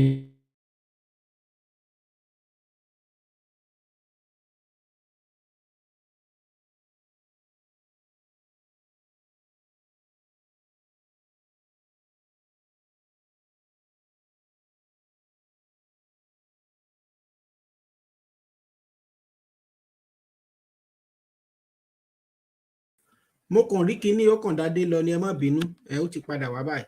So kí ni in tí mò ń sọ bọ̀ ni wípé báwo ni a ṣe ń ṣe nǹkan yìí, ni wípé à ń gbìyànjú láti bá ìjọba Amẹ́ríkà sọ̀rọ̀ bákan náà, nítorí pé a rẹ́gísítà bí mo dẹ̀ gbàgbọ́ pé dúdùn lọ́sàn àṣọ agbára lọ́wọ́ Ọlọ́run, ṣùgbọ́n a lè dá ṣe. Kí ló dé tí mo gbé kalẹ̀? Nítorí ìran ọmọ Yorùbá ò ní fíṣàn yẹn ṣe wà pé àwa èèyàn kan ni, kì í ṣe mi gangan ni, torí pé no, a ò lè sọ, kì í ṣe pé bóyá ẹnìkan ló sọ pé èmi lọ, kì í ṣe báyìí ṣe èmi ló lọ̀gá mi, a ò ṣe bẹ́ẹ̀. Kàn wò wípé torí ọmọ Yorùbá. Now, Comrade Quadri Ọláwálé, tí ẹ bá fẹ́ ní ìṣẹ́jú kan ká tó gba ìpè, kí ni challenge tẹ́ ẹ rí fún Bọ́lá Ahmed Tinubu ní gbogbo, because mo rí nǹkan 15 tó ti ṣe tí ò dẹ̀ tí ì pé oṣù kan, ìgbésẹ̀ 15. Challenge wo lẹ wò nínú àwọn ìgbésẹ̀ tí Bọ́lá Ahmed, ẹ̀gbọ́n wa, ọmọ wa, àbúrò wa, colleague wa, challenge wo lẹ rí? Tẹ́ bá fẹ́ bá àwọn Yorùbá sọ̀rọ̀ tá a sọ pé ilé tó lọ, èmi ní tèmi bí mo ṣe ń bá yín sọ̀rọ̀ yìí o, Comrade Ọláwálé, bí mo ṣe ń bá yín sọ̀rọ̀ yìí sà, mi ò gbàgbọ́ nú Nàìjíríà, Ọlọ́run, mi ò wà convince, kò sí nǹkan téèyàn lè ṣe, Ọlọ́run bá ń gbọ́. mi spirit mi kò yé yín. Ṣé bí mo sì ní passport Nàìjíríà, ṣe bí òní tí bá sọ pé mo wá báyìí, máa sọ pé Nàìjíríà ni mí, bọ̀ máa sọ pé màá wá nawọ́ sí flag ìlú mi, màá ní but I am a Yoruba, I'm for Yoruba nation, we are coming out from Nigeria. Mi tí ìsùn tí bá jí báyìí kí n ronú pé àwọn kan ní Nàìjíríà tí máa dá máa ṣe, mi ò gbàgbọ́ ṣá. So kí ni challenge yín? Kí ni tẹ́ bá fẹ́ gba ẹ̀gbọ́n wa ìlámọ̀ràn? Torí ọ̀pọ̀lọpọ̀ lè máa sọ pé ta ló gbóhùn wa, ta ló ṣe, ẹ má sọ bẹ́ẹ̀. Ẹ má sọ bẹ́ẹ̀. Ẹ má sọ. Social media lágbára burúkú. Ẹ má sọ bẹ́ẹ̀. A wà lórí Twitter bí n ṣe máa ń sọ̀rọ̀ yìí. Kí lè àmọ̀ràn yín fún wọn? Tàbí challenge wo ló wà nínú ìgbésẹ̀ tó ń gbé? Ẹ ṣé gan. Tó máa sọ pé wọn ò gbọ́ wa, irọ́ ni o, wọ́n ń gbọ́ wa o. Dáadáa. Wọ́n ń gbọ́ wa nítorí àwọn program bí 3 tí mo ti ṣe sẹ́yìn, 4 tí mo ṣe, mo rí pé Bọ́lá Ahmed Tinubu wọ́n gbé gbèsè lórí ẹ̀.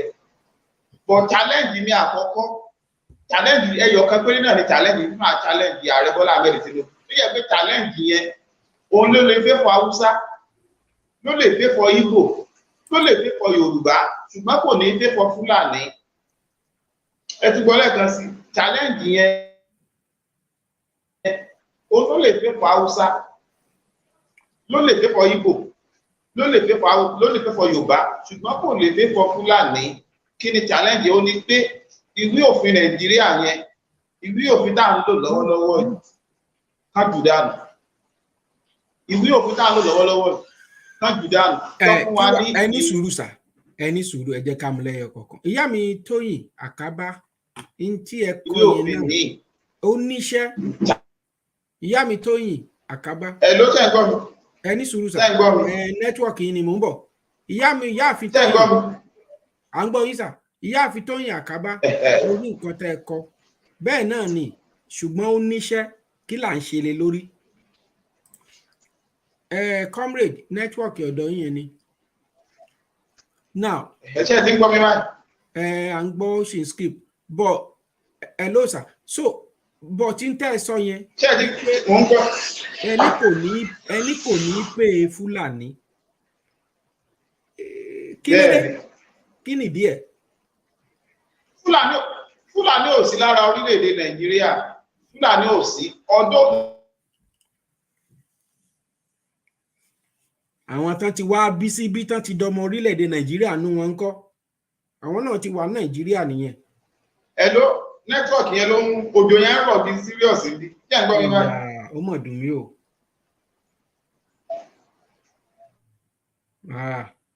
Nẹ́tíwọ̀kì yẹn ò jẹ́ kí nẹ́tíwọ̀kì yẹn ò jẹ́ kí. Jẹ́ ń gbọ́ mi báyìí. Ok, a tún ti ń gbọ́ yín bẹ́yẹn. Ó dà kó ti dúró díẹ̀ báyìí. Nẹ́tíwọ̀kì yẹn ó ń yọ kíní wọn yẹn lẹ́nu. Ẹ̀yin èèyàn wa, mọ́mì mi ṣe tèmi lẹ́ ń béèrè ìbéèrè yín lọ́wọ́ ẹ̀, mọ́mì mi Tóyìn Àkábá pé tell us what to do. Mo ti sọ ìfún gan nínú meeting lánàá, mo ì tún sọ. Mo sọ ìdí tó gbé mi lọ sílé nìyẹn, ni mo wá wò wípé kì í ṣọ̀rọ̀ orí social media, kì í ṣọ̀rọ̀ orí Zoom àti bàbá o àti Sunday Adéyẹmọ àti gbogbo apápátá a gbọ́dọ̀ gbàgbé ọ̀rọ̀ Zoom tá à ń ṣe Zoom tá kàn ń ṣe meeting. Wọ́n gbọ́dọ̀ gbàgbé ọ̀rọ̀ àná tó mú mi lọlé nìyẹn. Ẹni tó kángun tó súnmọ́ ọba ìlú tèmi dáadáa ó ṣe màwé, mo lọ bá mo dẹ̀ béèrè lọ́wọ́ ìyá mi Tóyìn Àkábá, ẹ̀yin lẹ béèrè ọ̀rọ̀ o. Ìbéèrè tí mo sì béèrè, ìbéèrè ìlú mi ni mo kọ́kọ́ béèrè pé kí ló fà á tí nǹkan báyọ̀ fi rí báyìí. Mo sọ̀rọ̀ Adéyẹmí College of Education, wọ́n kàn ṣe lórí paper ẹni ó ti di university, but mo lọ sínú school yẹn kò di university kankan.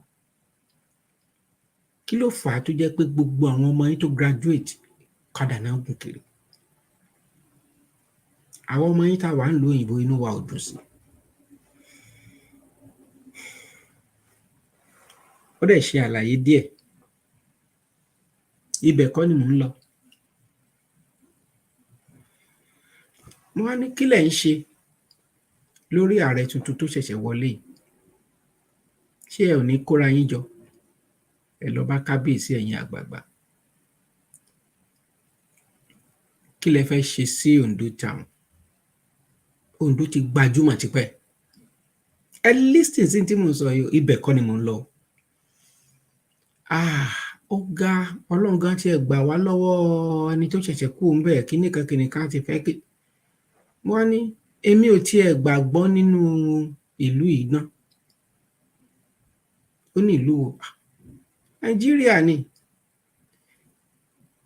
nígbà tẹ́ sọ pé ẹni tó kú òun bẹ́ẹ̀ irú ìran ẹ̀ ló tún ń padà bọ̀ pátápátá ọmọ yín lo ọdún 8 lẹ́yìn ọdún 8 kí ló fẹ́ ṣẹlẹ̀ ṣe rí ibi tí mo gbà wọlé òun gan ó ti gbà ẹ́ lẹ́nu yín ṣe wá sọ pé in fact ẹ̀sà àwọn ìlú ìgan ò lè ṣiṣẹ́ bọ́ tí n bá lọ bá tí mo lọ bá tí mi kọ́kọ́ wo bí nǹkan ṣe rí tí mo kàn là mọ́lẹ̀ pé Yorùbá nation náà Yorùbá la bá ṣe nuisance wo lélẹ̀ kò tíbi tí mo dé tí mi ti jà mo dé báǹkì mo jà mo dójú títì mo jà mo dé inú ọjà mo jà mo dé post office mo jà mo dé immigration office mo jà torí pé nǹkan ò dáa. The challenge for Bola Ahmed Tinubu ti pọ̀ jù oògùn gan àṣàsí gan á pọ̀ fún jù níbi tó wà yẹn ó kàn lórí lọ́wọ́ ni kọ́lọ́run bá wa dúró tì í bẹ́ẹ̀ ṣàmì Ọlọ́run á dúró tì í o. ẹ mọ̀ kan àwọn tán ti jọ bẹ̀rẹ̀ lórí ọ̀rọ̀ struggle yìí kì í ṣọdún 2-3 tẹ́ ẹ ń sọ yìí ò náà bẹ̀rẹ̀ struggle Yorùbá o. ẹni tó jẹ́ Bọ́lá Ahmed Tinubu ìfúnra ẹ̀ sọ pé òun ò gbàgbọ́ nínú one Nàìjíríà kẹ́ bá mọ̀ pé kì í ṣe pé wọ́n ṣe bẹ̀rẹ̀ wọ́n ṣe bẹ̀rẹ̀ o. irú èèyàn bíi Wọlé Ṣóyínká kò possible kó bá yín jáde kó bá yín gbà sí Yorùbá nation ṣùgbọ́n nínú odò òkun ẹ̀ Yorùbá àsíá Yorùbá wà nínú odò òkun ẹ̀ kò possible kí Ayọ̀ Adébánjọ kó bá yín jáde kó gbé àsíá Yorùbá ṣùgbọ́n ní odò òkun ẹ̀ Yorùbá nation wà ń bẹ̀. Professor Killer àti bẹ́ẹ̀ bẹ́ẹ̀ lọ àwọn èèyàn wọ̀nyí ní bàbá wa Bánjí Akíntóyè wọn ó padà lọ reorganize. kò wá ní ìṣòro ẹgbẹ́ o ìyá mi tó ń wà kábàjẹ́ ń gbọ́ ọ̀rọ̀ dáadáa níṣòro ẹlẹ́gbẹ́dé o ẹgbẹ́ ẹja ẹgbẹ́ kìíní kan ìyẹn kele ti kọjá ọ̀rọ̀ ẹlẹ́gbẹ́ o kì í ṣe ọ̀rọ̀ ẹlẹ́gbẹ́ o ẹgbẹ́ iyọ̀ ẹgbẹ́ panla no eléyìí ti kọjá ọ̀rọ̀ ẹlẹ́gbẹ́dé kì í ṣe ọ̀rọ̀ ẹgbẹ́ this time. wọ́n á dúró àwọn ọmọ yín tó wà intellectuals tó mọ̀ nípa òṣèlú tó dáńtọ́ dọ́kítọ̀ gbogbo wọn àwọn tó ní reputation tó dáa lágbàáyé wọ́n á dìídì dé ọ̀dọ̀ Akínwùmí gan pàápàá tó jẹ́ pé ọmọ Yorùbá tó jẹ́ ààrẹ pírẹsidẹ̀ǹtì báǹkì ECOWAS lọ́wọ́lọ́wọ́ wọ́n á débẹ̀ àwọn tó máa ṣiṣẹ́ yẹn á jẹ́ àwọn reputable people kì í ṣàwọn agbẹ̀wòdà gbẹ̀jẹ̀kú ẹ̀dùn wọn but ó gbúdọ̀ bẹ̀rẹ̀ látọ̀dọ̀ àwọn bàbá àti olóyè wọn ò dẹ̀ ní gbé Yorùbá struggle síwájú torí bẹ́ẹ̀ bá ti gbé síwájú àwọn ọmọ yín tó nífọ̀n ní ìkànnà wọn ò ní dá sí torí kò sẹ́ni tí ẹ̀rù ní máa bá pé wọ́n lè ba business òun jẹ́ it's just like kí n invest in business like $1 billion ilé nsìn kí n wá sọ pé mo fẹ́ break ìlú ṣé ẹ mọ̀ pé business yẹn ti lọ already wọ́n máa finish yẹn so kò sẹ́ni tó fẹ́ kí iṣẹ́ ọwọ́ òun bàjẹ́ ẹ listen good pẹ̀lú ọpọlọ I was there mi lè máa dárúkọ àwọn tí mo lọ bá o gbọ́n tó sọ fún mi tá a bá ti ṣe léyìí ó ti ṣe é ṣe. bọ́mọ yín bá kú ọ̀nbẹ pẹ́rẹ́ tẹ́ ẹ̀ rí ṣe ó tàn ọ̀kadà gorí ìrókò ojú ọdẹ dá àwọn ni wọ́n wàá dúró ọ̀rọ̀ tó sọ ń jò ní àwọn ni wọ́n máa ṣiṣẹ́ lábẹ́lẹ̀ eléyìí tí comrade sọ nígbà yẹn ìgbà yẹn ni constitution yẹn á ṣẹ̀ṣẹ̀ jùdà bájá ò bá ti lẹ́yìn ọ̀bọ kò bájá bá lẹ́yìn ó máa pọ̀ bọ bájá tinú ò bá lẹ́yìn Yorùbá ẹ̀ lẹ́yìn kò lè pa ọ̀bọ 1999 constitution nígbà tí ó yẹn bá ṣẹlẹ̀ devolution of power wá tẹ̀lé ṣẹ́ni devolution of power bá ṣe gbàs báyìí ọ̀rọ̀ kìnnì kan wọ́n epo ń ṣe kìnnì kan ẹnìkan wà l'Ábùjá ó ń kówó yín jẹ ó ń ṣe gbàkan àwo kan gbogbo ẹ̀ ó máa lọ ni ṣáàrí gbogbo ohun tí Bọ́lá Ahmed Tinubu ń sáìnì lọ́wọ́lọ́wọ́ yìí asáìnì gbà lónù ṣe kìnnì kan ṣe gbàkan àwo kan implementation is the problem because òun ò lè máa sá káàkiri bó ṣe jẹ́ nìyẹn ìyá mi Kadijat mo kì í mi ò lè máa sọ gbogbo ẹ̀ tán irú eléyìí nísìnyí ẹ wò ó ẹ̀yẹn wo irú eléyìí I listen. Didn't eat. Then disgrace. Yes. So there is 12 people. 12 people. Ọkùnrin tẹ́ bá lọ wo Brekete family, this videos goes to very good. Ọ̀rọ̀ ni ọkùnrin sọ ó pẹ̀lú àwọn nǹkan tí àwa náà ti sọ síwájú pé Buhari bá lọ gbọ́ kí mà ní sọ. Gbogbo ẹ̀ ló ní. Ó wà ní iwájú Bọ́lá Ahmed Tinubu. Bí ajá Bọ́lá Tinubu tí ò bá lẹ́ni lẹ́yìn kò lè pa ọ̀bọ. Ẹni tó dẹ̀ lé ní lẹ́yìn ni àwa táwọn agitéètì fún Yorùbá. Torí pé a pè ẹni tó gbé wọlé tó fi sọ wípé ó ṣe torílẹ̀-èdè Yorùbá. Bẹ́ẹ̀ Yorùbá wá gùn ara yín tẹ́ organize ara yín. Òfútù fẹ́ tẹ̀ àṣà àti òní kan nínú ẹ ní ìdí àwọn elite àti àwọn political class ní láti win ní anything ẹ bá sọ wípé kò rí bẹ́ẹ̀ a jẹ́ pé kò mọ̀ tó ń sọ kì í ṣe bí ẹni tó jókòó sí remote control tó ń sọ̀rọ̀ lórí tó ń fọwọ́ wá ṣáàrin lórí kíní tó lòún declare o kì í ṣe irú àwọn èèyàn jákujáku bẹ́ẹ̀ yẹn o ẹ listen sí nǹkan tọkùnrin sọ. 12 people in this government. In this, which I will read them now.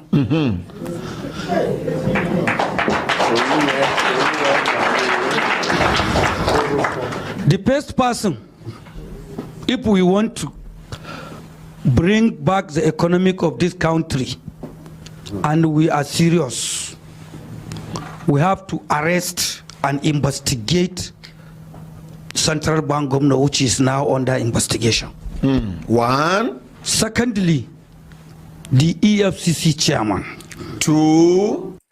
Ara challenge tó wà níwájú Bọ́lá Ahmed Tinubu tó máa lè jẹ́ kí Yorùbá nation dúró bẹ́ẹ̀ bá support ẹ̀ kẹ́ gbárùkù tí ẹni tá a bá fún lọ́kọ́ ń bo ló máa kọ gbèsè Fúlàní ń kọ tiẹ̀ lọ́wọ́ o Haúsá ń kọ tiẹ̀ lọ́wọ́ o àwọn tápà ń kọ tiwọn lọ́wọ́ o àti bẹ́ẹ̀ bẹ́ẹ̀ lọ Yorùbá. And when we are investigating the EFCC chairman, we have to invite the former chairman, Magu, to bring some things that he left in the office to explain. Thirdly, number 3, the GMD of the NNPC. The GMD of the NNPC. Number 4, the former Minister of Justice, Malemi.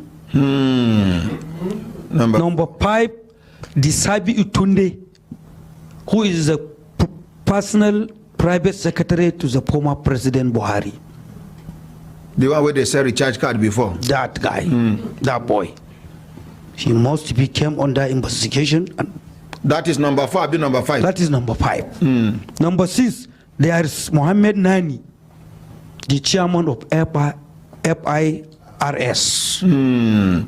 Federal Inland Revenue Service. Federal Inland Revenue Service. Then there is Jamo, the Nimasa. Then there is Koko from the MPA. Nigerian Port Authority. Port Authority. And the former Hadiza Bala. They should bring them. They're supposed to bring them. And investigate them. And investigate them. Then all CBN deputy governors. All of them. All of them. Former or present? Present. Those that are working with MPLA, they're supposed to come and open their eyes and mouth and tell what they know. If we are serious, we want to restore the economy. Then, number 10, we have to invite to arrest and investigate former Minister of humanitarian affairs. Sadia Umar Faruk. If he didn't. Obìnrin yẹn tó sọ̀rọ̀ ẹ̀, òun ló bọ́ àwọn ọmọ yín tó bọ́ wọn lórí íńtánẹ́ẹ̀tì tí ò bọ́ wọn ní ojúkorojú. Challenge wà níwájú Bọ́lá Ahmed Tinubu. Àkókò tẹ́ ẹ máa ṣépè kiri kọ́ lélẹ́yìí. Àkókò tẹ́ ẹ máa wà on ground. I was there. Mo dẹ̀ lọ bá àwọn kọ̀ọ̀kan. Ẹkún gbọ̀n mí tó dé stage kan. The woman wey feed children during Corona. It's supposed to be, because when you invited her, many of our colleagues will come into the investigation. Them too don't chop. Then the entire leaders of national NIPS, National Interbank Settlement System, the entire leaders and the ICT's officers there, they're supposed to be investigated, because they are the one who will tell you where all the bank charges and the stamp duty went. Because it's from there the money used to go to the central bank in the secret, because they open secret account. Few money go to the government, then they are sending some money to the private account. And that is when from that private account, as I told you, then the money will go into I&E window market. That is why I mentioned I&E window, where this the money you called that day from central bank live is telling me I&E window is not an account. Who told him it's an account? It's a market. We know, we are aware, but the money go to I&E window market. So majority of the money there is not for the investors, it's government money. And that is why the money hit 171 billion in the market. In that market, who get that 171 billion in this country? Is it telling me who is he? $171 billion. They hit as year 2000. The money entered the I&E window market Is $171 billion. Telling me who owned that money in this country. If you say it's for the investors, who is the investor? It's a government money. It's a government money. Majority of the money in the I&E window, almost 70% is the government money, and it's true that. Mo fẹ́ dúró mbẹ̀ yẹn díẹ̀, mo fẹ́ digress. Comrade, ṣe rí àwọn tẹ́ wo tí mo show yìí. Wọ́n ti gbá àwọn eléyìí. About 12 of them. Wọ́n ní wọ́n fẹ́ kó wọn lọ ṣiṣẹ́ ní ìlú òyìnbó. Wọ́n gbá wọn. Ará Cameroon ni wọ́n. Cameroon obìnrin fún ara ẹ̀. Alẹ́ tó gba 3.something million CFAs. 1 million. Eléyìí tó kéré jù ní 500,000 CFAs lọ́wọ́ wọn. Bó o bá lówó ẹnìkan fẹ́ ṣe ilé òyìnbó fún ẹ tó ní kó kówó ẹ wá. Gòbé ló wà o. Mo kàn fẹ́ fi yẹn ṣe kinní ni. Now, comrade, irú ọkùnrin báyìí ní ìsìn. Tá a bá wá ń sọ wípé ẹjọ́ tí Bọ́lá Ahmed Tinubu bá ṣe gbogbo nǹkan tó sọ wọ̀nyí, tó kó wọn, tó ṣe, tó mọ̀ gbàgbà after 4 years tẹ́lòmíì bá wá, kí ló fẹ́ ṣẹlẹ̀? Ẹ ṣé gan. Pẹ̀lú gbogbo nǹkan tí ọkùnrin yẹn sọ, gbogbo ẹ̀ náà lèmi náà ti gbọ́ tí mo ti wò tẹ́lẹ̀, tí mo dẹ̀ ti rí gbogbo yẹn sọ. Ṣùgbọ́n nǹkan méjì péré náà ni pírọ́blẹ́mù tó wà nílẹ̀.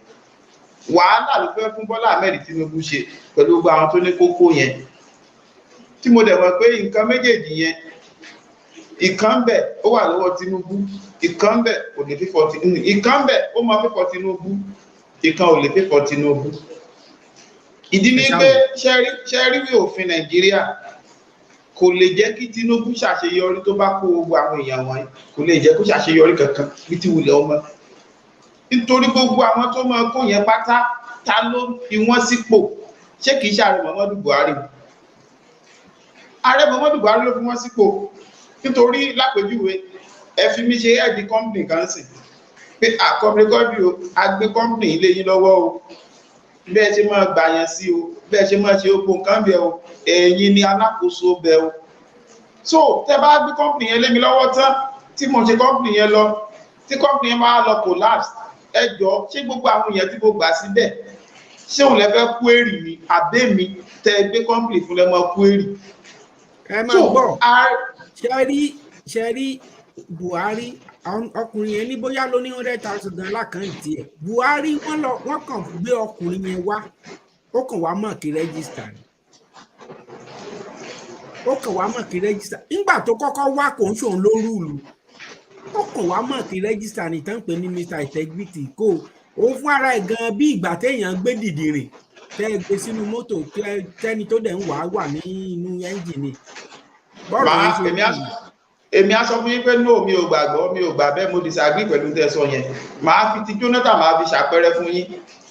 Ní 2015 nígbà tí Jonathan kúrò lórí oyè, nígbà tí Buhari tó bẹ̀rẹ̀ sí ní ṣèwádìí àwọn èèyàn, ṣó ṣèwádìí Jonathan? Kò ṣèwádìí Jonathan. Àwọn Sambo Dasuki, àwọn gbogbo àwọn wọ̀nyẹn ni wọ́n ń kó, ní Buhari kò gbé Jonathan. Nígbà tí Buhari wá kúrò lórí ipò tí Tinubu bọ́ síbẹ̀, Jonathan make statement kan. Ó ní gbogbo àwọn táwọn jọ ṣèjọba, ó ní gbogbo wọn ló ń sá kiri pé torí gbogbo wọn bìlíìfù pé Buhari máa gbé àwọn. Ó ní ṣùgbọ́n òun dúpẹ́ lọ́wọ́ Ọlọ́run pé gbogbo àwọn kọ́ ni Buhari gbé, ọ̀pọ̀lọpọ̀ wọn ṣe remain báyìí tí wọn ò sá lọ bí kankan. So tó bá jẹ́ pé Buhari fẹ́ probe corruption ní orílẹ̀-èdè Nàìjíríà nígbà tó ń wà gẹ́gẹ́ bí ààrẹ, orí Jonathan ló ti máa bẹ̀rẹ̀. Tí Jonathan máa fẹ́ probe corruption nígbà tó wà gẹ́gẹ́ bí ààrẹ, orí Ọbásanjọ́ ló ti máa bẹ̀rẹ̀. Ṣé rí níwọ̀nba ìgbà tí a bá ti probe corruption, tí a fi àwọn tó jẹ́ adarí gangan tá a fi wọ́n sílẹ̀, tá à ń probe àwọn tó wà ní ọ̀dà wọn, ẹ má jẹ́ parọ́ tàn yìí bí ìgbà tí a fi ẹyẹ sábẹ́ tá à ń gbin ọkà ni kò lè lójú. Ìdí nìyẹn tí mo fi ń rìn bá àpadà pé ọ̀rọ̀ tí mọ̀ ní wá sọ níbẹ̀rẹ̀ kẹtẹ family pé kí Tinubu máa probe gbogbo àwọn tó là kalẹ̀ yẹn, ní ojú tèmi kò múnádóko tó, kò wà òkè tó, bí kì í ṣe pé kó probe ààrẹ gangan fúnra ẹ̀. A ní Amẹ́ríkà sì ṣé kì í ṣe Donald Trump ló ń fèsì trial ẹ̀ ni? Ṣé o gba àwọn tó ń jọ ṣèjọba ṣáwọn náà ń fèsì trial ni? Donald Trump òun ni wọ́n ń fèsì. Bákan náà tí a bá wo Argentina, igbákejì ààrẹ Argentina. Òfin tó wà nílùú ibẹ̀ yẹn kò fàyè yẹn lẹ̀. So definitely tí a bá ti lè fi sínú ìwé òfin Nàìjíríà kan implement ẹ̀ síbẹ̀, ká máa block gbogbo látòrí ààrẹ, kí ààrẹ sun ẹ̀wọ̀n tí ààrẹ bá jẹ̀bi ẹ̀sùn ìbàjẹ́ tó kówó jẹ, kó sun ẹ̀wọ̀n. Ìdí nìyẹn tí mo fi ní ìwé òfin Nàìjíríà tí èmi bá fẹ́ challenge bàbá Bọ́lá Ahmed Tinubu. Ìwé òfin 1999 yẹn ó ní problem. Torí nígbà tí wọ́n sọ wọ́n ní Federal Republic of Nigeria, the practice nǹkan tó jẹ́ federal, inter practice sí ó ní nǹkan tó wù wá fúnra wa non practice. Nítorí tó bá yẹ pa practice federal ni, Yorùbá máa control resources yẹ nílẹ̀ Yorùbá, Haúsá máa control resources ilẹ̀ Haúsá, Igbo máa control resources ilẹ̀ Igbo. Resources wo wá ní Fúlàní fẹ́ control? A rí pé kò sí resources tí Fúlàní fẹ́ control. Ẹ ti ṣe ẹ ń gbèlúra ẹni àwọn Fúlàní ti ń exist lọ́dọ̀ Haúsá, gbogbo wọn ló ń jọba ilẹ̀ wọn, wọ́n ti gbà sí kámú. Àwọn Haúsá Fúlàní wọ́n á jà, wọ́n máa kóra wọn bá wọn ò gbà sí kámú. Ojú Haúsá ti là, wọn ò gbà sí kámú, ojú wọn ti là. Kán gbà nǹkan wọn padà yẹn ò kọ́ àwa. Kán gbà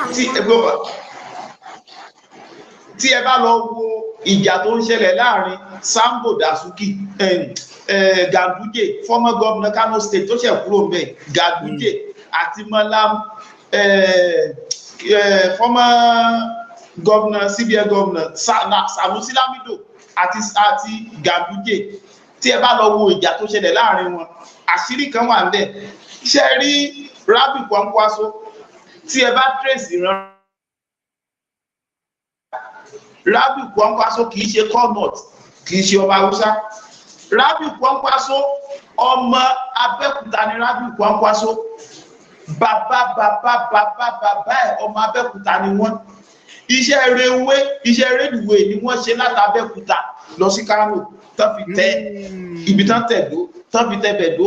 Tẹ́ ẹ bá dẹ̀ rí Sanusi Lamido àti Rabi Kwankwaso, wọ́n jọ wà ní. Ìdí nìyẹn gbogbo bá ṣe dìtẹ̀ lé Kwankwaso kúrò lórí ìjọba àti Malam Sanusi Lamido bá ṣe lé kúrò lórí ọba.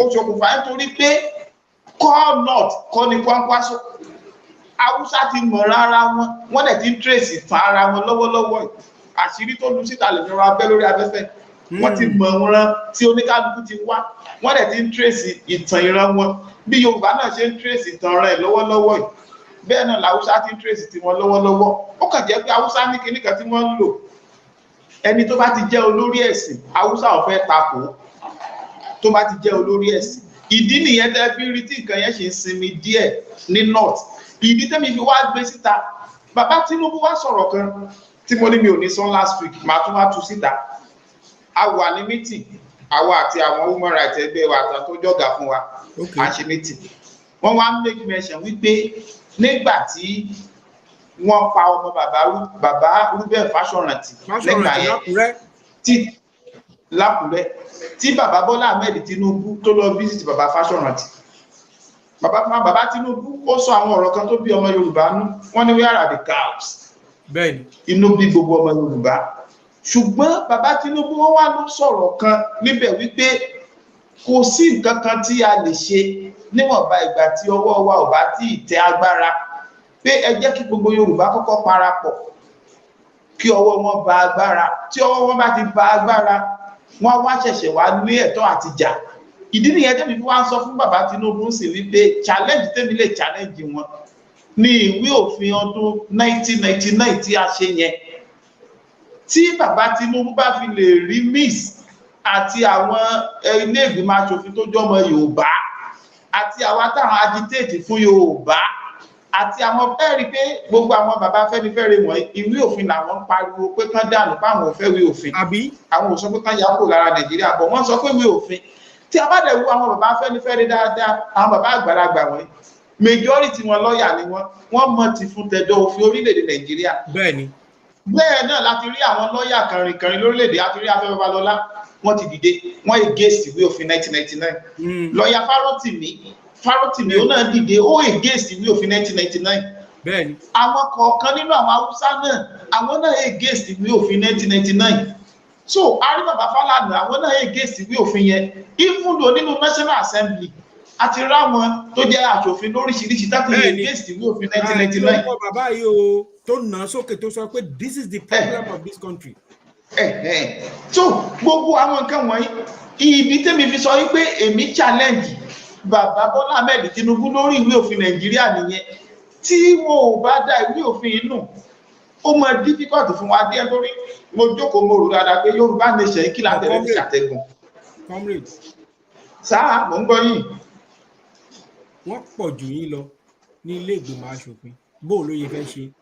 Agbára ti wà lọ́dọ̀ wa bàbá Bọ́lá Ahmed Tinubu ó jẹ́ ẹnìkan tó jẹ́ pé tí ò bá ní ṣe kò ní ṣe ó wà intelligent ó dẹ̀ smart ó dẹ̀ mọ àwọn èèyàn tó lè lò sí ipò tó jẹ́ pé tí wọ́n bá tó bá dijú tó bá sùn àwọn èèyàn wọn yóò ní fún ní problem ṣe bọ́ ọgbọ́n kan náà fi create local government ọgbọ́n kan náà fi pín Nàìjíríà sí 6 geopolitical zone tí a bá wò ó tó easy ni láti yọ Ìlọrin kúrò lára north tó easy ni láti yọ Kogi kúrò lára north tí a lè túnṣe ní tí ò bá wá rọrùn ó lè dìjà tó bá wá dìjà á máa padà sẹ́tù ẹ̀ náà ni torí tí ẹ bá wò ó ní pípọ̀ tó pọ̀ jù wá lọ kì í ṣe gbogbo àwọn tó pọ̀ jù wá lọ kì í ṣe gbogbo wọn ni wọn ò rí sí o mo ti sọ àwọn àṣírí kan fún yín sí pé rábì Kwankwaso ibi tó belong sí ni bó ṣe jẹ́ ni mo dẹ̀ jẹ́ kó yé wa wípé ìdí tí àwọn Haúsá fi máa ń rọ̀ díẹ̀díẹ̀ ni wípé wọ́n máa ń rọ̀ fún àwọn olórí ẹ̀sìn kì í ṣe pé wọ́n rọ̀ fún ìjọba olórí ẹ̀sìn ni wọ́n máa ń rọ̀ fún. Bẹ́ẹ̀ni. Since tí oníkálukú wọn tẹ́tí realize tẹ́tí ọyá wo mọ́ni tó wá sí Bẹ̀rẹ̀kẹ̀tẹ̀ family tó list irú list yẹn síta. Ǹjẹ́ ti rí kán list irú ẹ̀rí láti jọ́ta àti mọ Haúsá máa fọwọ́ rárá wọn lórí.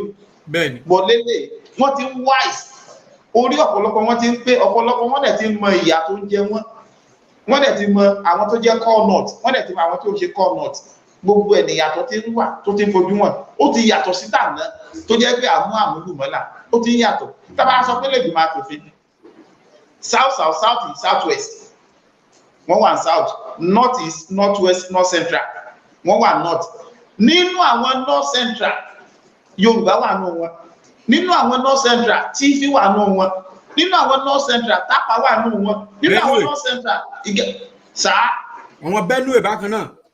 bẹ́ẹ̀ ni Benue náà wà nù wọn.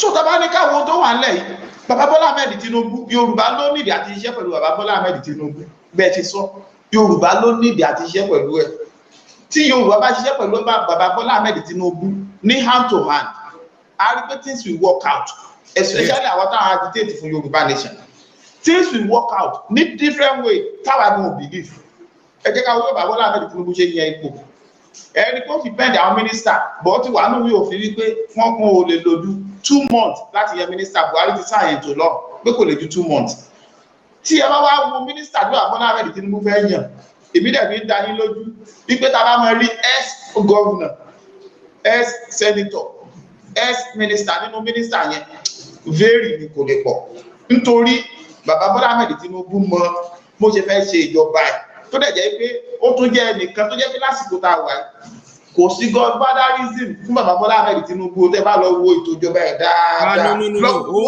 bẹ́ẹ̀ ni nǹkan tí bẹ́ẹ̀ ni then nínú gbogbo àwọn tó sì ń ṣe president ó ní the most prepared president tá a sì ní. president lọ́wọ́ tó dẹ̀ jẹ́ ọmọ Yorùbá now bẹ́ẹ̀ ṣe sọ this time around kì í ṣọ̀rọ̀ èpè kì í ṣọ̀rọ̀ ẹ̀dá ẹ̀ torí ẹ̀ bá pé tó mọ̀ yìí pé òun agitate fún Yorùbá nation tó mọ̀ pé òun fẹ́ gba Yorùbá á mọ̀ yìí pé òun ò lè kú òun Nàìjíríà láì ṣe kó pass through òfin Nàìjíríà wọnú ibi tó ń lọ. bẹ́ẹ̀ ni sà. kò sí nǹkan kan tá a fẹ́ ṣe torí kóòtù Nàìjíríà ìwé òfin Nàìjíríà. mo ju ìrùnkẹ̀rẹ̀ fún yín fún nǹkan tẹ́ ẹ sọ yẹn but àwọn agbẹ́fúngbẹ́mú kan wọ́n á sọ pé ká lọ máa gba rédíò. ẹ lè gba rédíò torí rédíò gbígbà tẹ́ fẹ́ gbà kò wẹ́ẹ̀kú situation tó wà nílẹ̀ tábàdẹ̀ wò ó ní last week tí mo sọ̀rọ̀ tá a jọ ṣe program mo jẹ́ oyé wa pé tí ní right láti blame Bọ́lá Ahmed Tinubu tábà máa blame Bọ́lá Ahmed Tinubu ó gbọ́dọ̀ dá May next year nígbà tí iṣẹ́ tiẹ̀ tó bá ti implement budget láti ìgbà yẹn láti máa bẹ̀rẹ̀ sí ní blame but ká tó bẹ̀rẹ̀ sí sọ pé a fẹ́ blame Bọ́lá Ahmed Tinubu nítorí wà Bọ́lá Ahmed Tinubu ò lè perfect kò possible kì í ṣe ń jẹ́ kì í dẹ̀ ṣọlọ́n ó máa kù síbi tí á níbi tá a kù sí. àwa gbọ́dọ̀ nídìí àti kọ́kọ́ ṣe àwọn manifesto àwọn kan tá a need àwọn proposal kí n sọ pé proposal ká ti present ẹ̀. ìyáwó kan wà tí wọ́n ní èèyàn sí ibẹ̀ yẹn dáadáa wọ́n comment sí wọ́n ní àwọn Haúsá wọ́n ní wọ́n ń rọ́jú ni wọ́n ń try láti kí ọ̀rọ̀ tẹ́ sọ yẹn lẹ́yìn pé wọ́n ń rọ́jú ni. so pẹ̀lú gbogbo bí nǹkan ṣe ń lọ sí Yorùbá especially tí a bá wò lẹ́nu ọjọ́ mẹ́ta rí pé bàbá Bọ́lá Ahmed Tinubu ó ń gbọ́ ọ̀rọ̀ sẹ́ bàbá Bọ́lá Ahmed Tinubu ó ń gbọ́ ọ̀rọ̀ tá à ń ṣe wọ́n ń gbọ́ táwọn fúnra wọn ò gbọ́ wọ́n ní àwọn tó ń gbọ́ mo máa ń tẹnu mọ́ mo ní tó bá fẹ́ ṣe ìjọba mo ní ká make sure pé wọ́n pe gbogbo ẹ̀yà tó wà Nàìjíríà àtàwọn lọ́balọ́ba ẹ rí i pé wọ́n pe gbogbo àwọn lọ́balọ́ba ní last week wọ́n ṣe meeting pẹ̀lú gbogbo lọ́balọ́ba Nàìjíríà now wọ́n tún gbé gbèsè wọ́n ti ń pe àwọn àgbààgbà ní gbogbo region káàkiri wọ́n tún pè wọ́n tún pe àwọn tó jẹ́ ọdún òṣìṣẹ́ káàkiri wọ́n tún bá wọn ṣe meeting so wọ́n ń mú kínní ní ìpele lóòótọ́ bàbá Bọ́lá Ahmed Tinubu lè lo òṣèlú láwọn apá àbíkan nítorí gbogbo tá a ṣe ibùdó lórí tó fi lórí Yorùbá nation tá à ń ṣe òṣèlú là ń ṣe nínú Yorùbá nation ó kàn jẹ́ pé òṣèlú ti wá. comrade ẹni sùúrù àwọn kan ò gbàgbọ́ pé òṣèlú ni wọ́n wá ní ẹlẹ́ṣẹ̀lú ní gidi kan ṣé comrade ṣé kò sí politics ní àárín ọkọ àtaya ni nínú ilé téèyàn ti ń sùn tó ń jí. òṣèlú ní Yorùbá nation tá à ń fẹ́ òṣèlú nìyà ó yá kí la fẹ́ ṣe tá a bá kó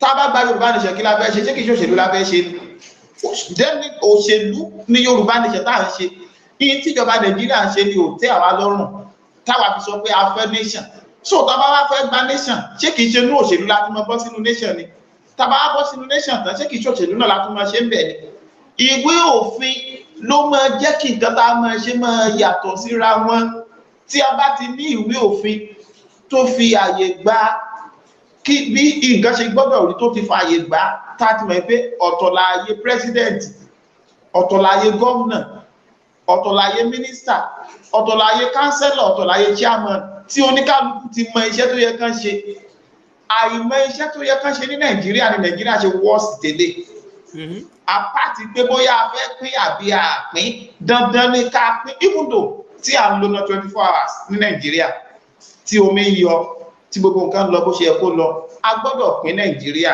nítorí pé kíní kan wà bẹ́ẹ̀ tó jẹ́ kó lost tó dẹ̀ jẹ́ kémi máa realize pé wọ́n yan Yorùbá jẹ òun ni wípé àìlè sọ èdè Yorùbá ní international conference lápẹẹrẹ wọ́n invite gbogbo nation pé ká wá sọ èdè ìlú wọn èdè wo ni Nàìjíríà fẹ́ sọ a rí pé Nàìjíríà ò ní èdè tó máa present ní international kò sí so wọ́n á sọ English nílùú tó jẹ́ pé a ní ẹ̀yà tó lọ sí bí 500 ethnic group bẹ́ẹ̀ni wọ́n dẹ̀ ìṣèjọba méjì ló dẹ̀ wà lórílẹ̀‐èdè àgbáyé tó jẹ́ pé ó ń lọ ní pàrípàṣọ ìṣèjọba alákọ̀ọ́kọ́ ní ìṣèjọba China ní China oríṣiríṣi ẹ̀yà ló wà China ṣùgbọ́n China practice true federalism ni wọ́n practice ní China tí a bá dẹ̀ wo democracy definition democracy a rí pé cheating ni definition democracy lọ́nà wo tá a bá sọ pé democracy a sọ pé majority carry the vote but in democracy minority carry the vote ni o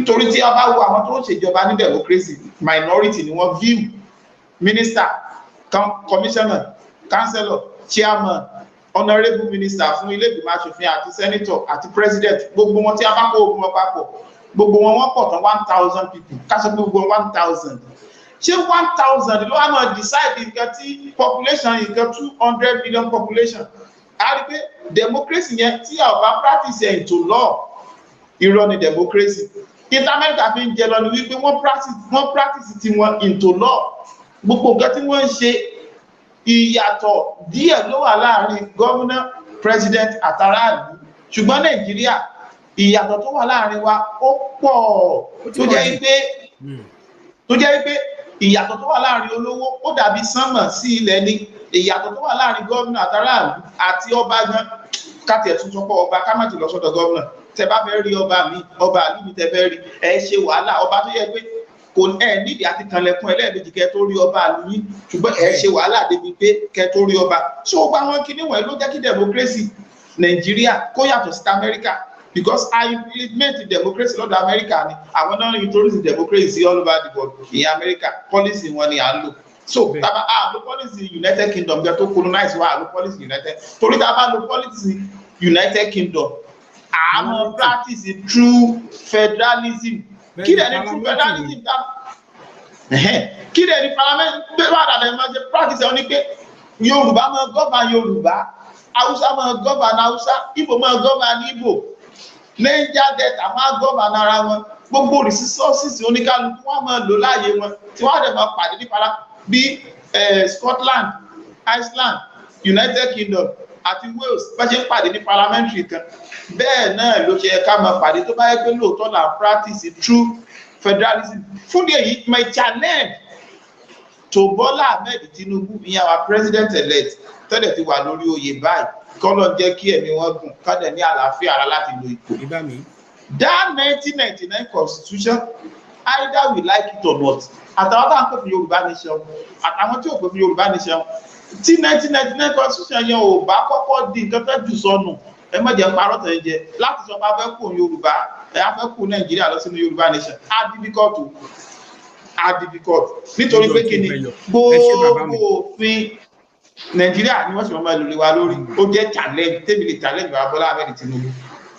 ẹ ṣe ẹ̀yin ará ilé gbogbo yín ni mo kí o ẹ máa fẹ́ lè ṣe lọ lónìí ọ̀rọ̀ tí ó wà nílẹ̀ yóò kọjá bẹ́ẹ̀ bàbá Bọ́lá Ahmed Tinubu àwọn fẹ́ bàjọba ìjẹ́ mọ́ ẹ lọ́wọ́ o wọn àdúró òun relé yìí o. Yesterday night in Damba area, a community in the outskirts of Gusau, they have vowed that their second semester examination will not hold until their abducted colleagues are released.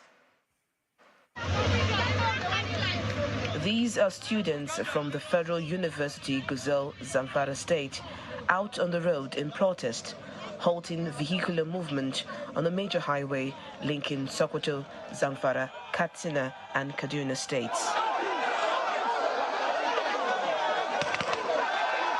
The action follows the kidnapping of 5 students of the institution by armed bandits on Friday night. The protesting students marched from Damba to Sabongida, a community in the outskirts of Gusau, the state capital, where they claim the kidnapping took place.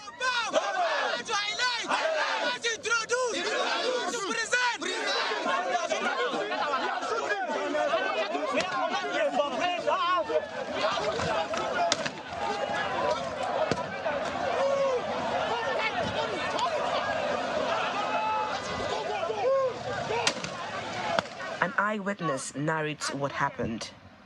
They came to the house in the night. When they came, they picked the student and left. Soldiers came and stood for 5 minutes. All the asked us to come outside. All of us were outside standing. When the soldiers would tell us that we should stay.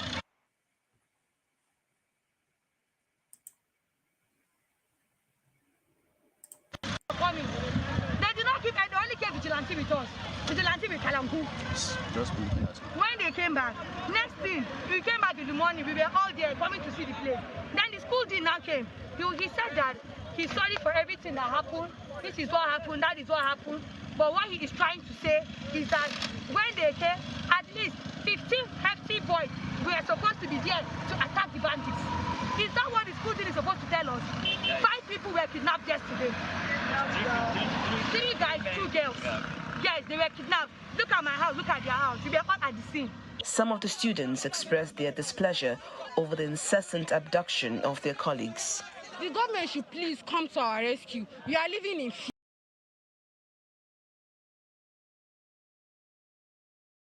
Nítorí náà kọ́ bàbá Bọ́lá Ahmed Tinubu challenge pọ̀ lórí ìjọba yìí, gbà wá ò ní dákẹ́, gbogbo ọmọ Yorùbá challenge tiwa náà, òun láti sọ yẹn. A tún padà bọ̀ episode 4 ọmọ wa, bí wọn náà bá fẹ́ darapọ̀ tó fẹ́ wá sọ dandan ni. Èèyàn bá wá káwọ́ gbéra tó sọ pé àwọn tó máa ń ṣe nìyẹn ká máa sẹ́mi ìmọ̀ràn sọ, ẹ̀ ń bá dákẹ́ tí ẹ̀ bá dákẹ́. Ẹ dágbére fáwọn aráalé comrade. Mo kí gbogbo àwọn tó ń gbọ́ wá ń lérò pé àwọn Ọlọ́run ní fi wá sílẹ̀. Kì í ṣe pé bóyá tá à ń sọ̀rọ̀ pé a mọ̀ ọ́ sọ àbí pé agbọ́njù yìí lọ rárá, àgbọ́njù yìí àdẹ̀mọ̀rọ̀ sọ nìyí. Ṣùgbọ́n tó ń ṣẹlẹ̀ àtọ́jú táwa fi wò ó làwa fi ń sọ̀rọ̀. Tó ó ṣeé ṣe kí èròǹgbà tiwa ó yàtọ̀ sí tiyín. Bí èròǹgbà tí bá ṣe rí ẹ máa fi ránṣẹ́ sí orí àtẹ̀ránṣẹ́, so wọ́n á máa kà fún wa, á sì máa treat ẹ̀. Ẹ ṣé púpọ̀, àánú Ọlọ́run ní fi wá sílẹ̀. Àmín. Mo kí gbogbo àwọn bàbá gidi, bàbá dáadáa, bàbá tí ò ní bàjẹ́ fún ẹ máa fi yìí kẹ máa fi ṣe ọ̀run àjìjà, kẹ máa fi gbádùn ara yín. Ẹ̀yin bàbá dáadáa ni mo kí o, kì í ṣe àwọn bàbá gbẹ̀wù dání, àwọn bàbá tí kì í tọ́jú bàbá. Á wù mí kẹ gbìyànjú kẹ tọ́jú àwọn ọmọ, nítorí pé bàbá tọ́jú ọmọ náà yóò ṣe kíni,